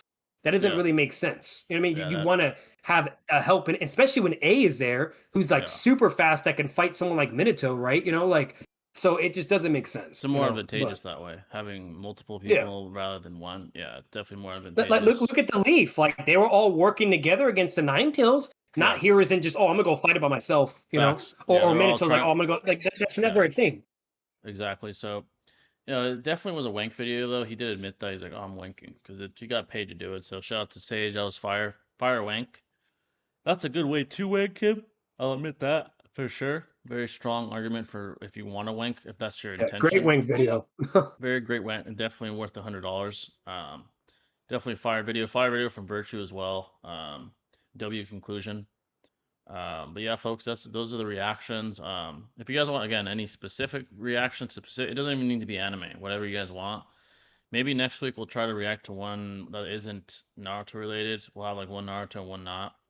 Maybe like a comic book one or something like that. Something interesting, IRL or something. But yeah, we hope you guys enjoyed that. W stream, W questions. Again, feel free to let us know of any specific videos you'd like us to react to. Again, it doesn't have to be Naruto. It doesn't even need to be anime. It could be comics, with all the comic book movies that have been coming out. Fire, Fantastic Four W, Superman W. A lot of good stuff. But we hope you guys enjoyed. And we'll see you probably Friday, if not Sunday. Those are the 2 days that I'm thinking on for streams. But we'll see you next time, Yeah, folks. try to have a normal podcast or whatever. Just Yes, sir. FYI, guys, for you, it is possible I will be departing this week. It's possible. Worst case scenario, it'll just be the following. But just putting that out there. So this could be the last time you guys hear from me for a couple months. But if it is, much love to you all. Obviously, support Jay. I will return or whatever. So I'm just doing career stuff for training and whatnot. But if it's not, then you guys would definitely see me on that following stream, though, the one Jay's talking about Friday potentially. Yeah, so facts. Yeah, we're all got career stuff going on, all of us, including me. But we'll keep the train rolling, regardless whether I go solo for a while, stuff like that. But we'll keep evolving the streams, making them more and more interesting, keep trying to brainstorm more stuff as well. I'll keep that up. That's not going to stop. So I hope you guys enjoyed. yes, And sir. we'll see you Jay's next been time. grinding lately. I've seen the videos you've been doing. Oh, You've been yeah. doing a good amount of videos. A lot of short content as well, shorts and stuff. Expect more of those. But I hope you guys mess with them, and see you next time.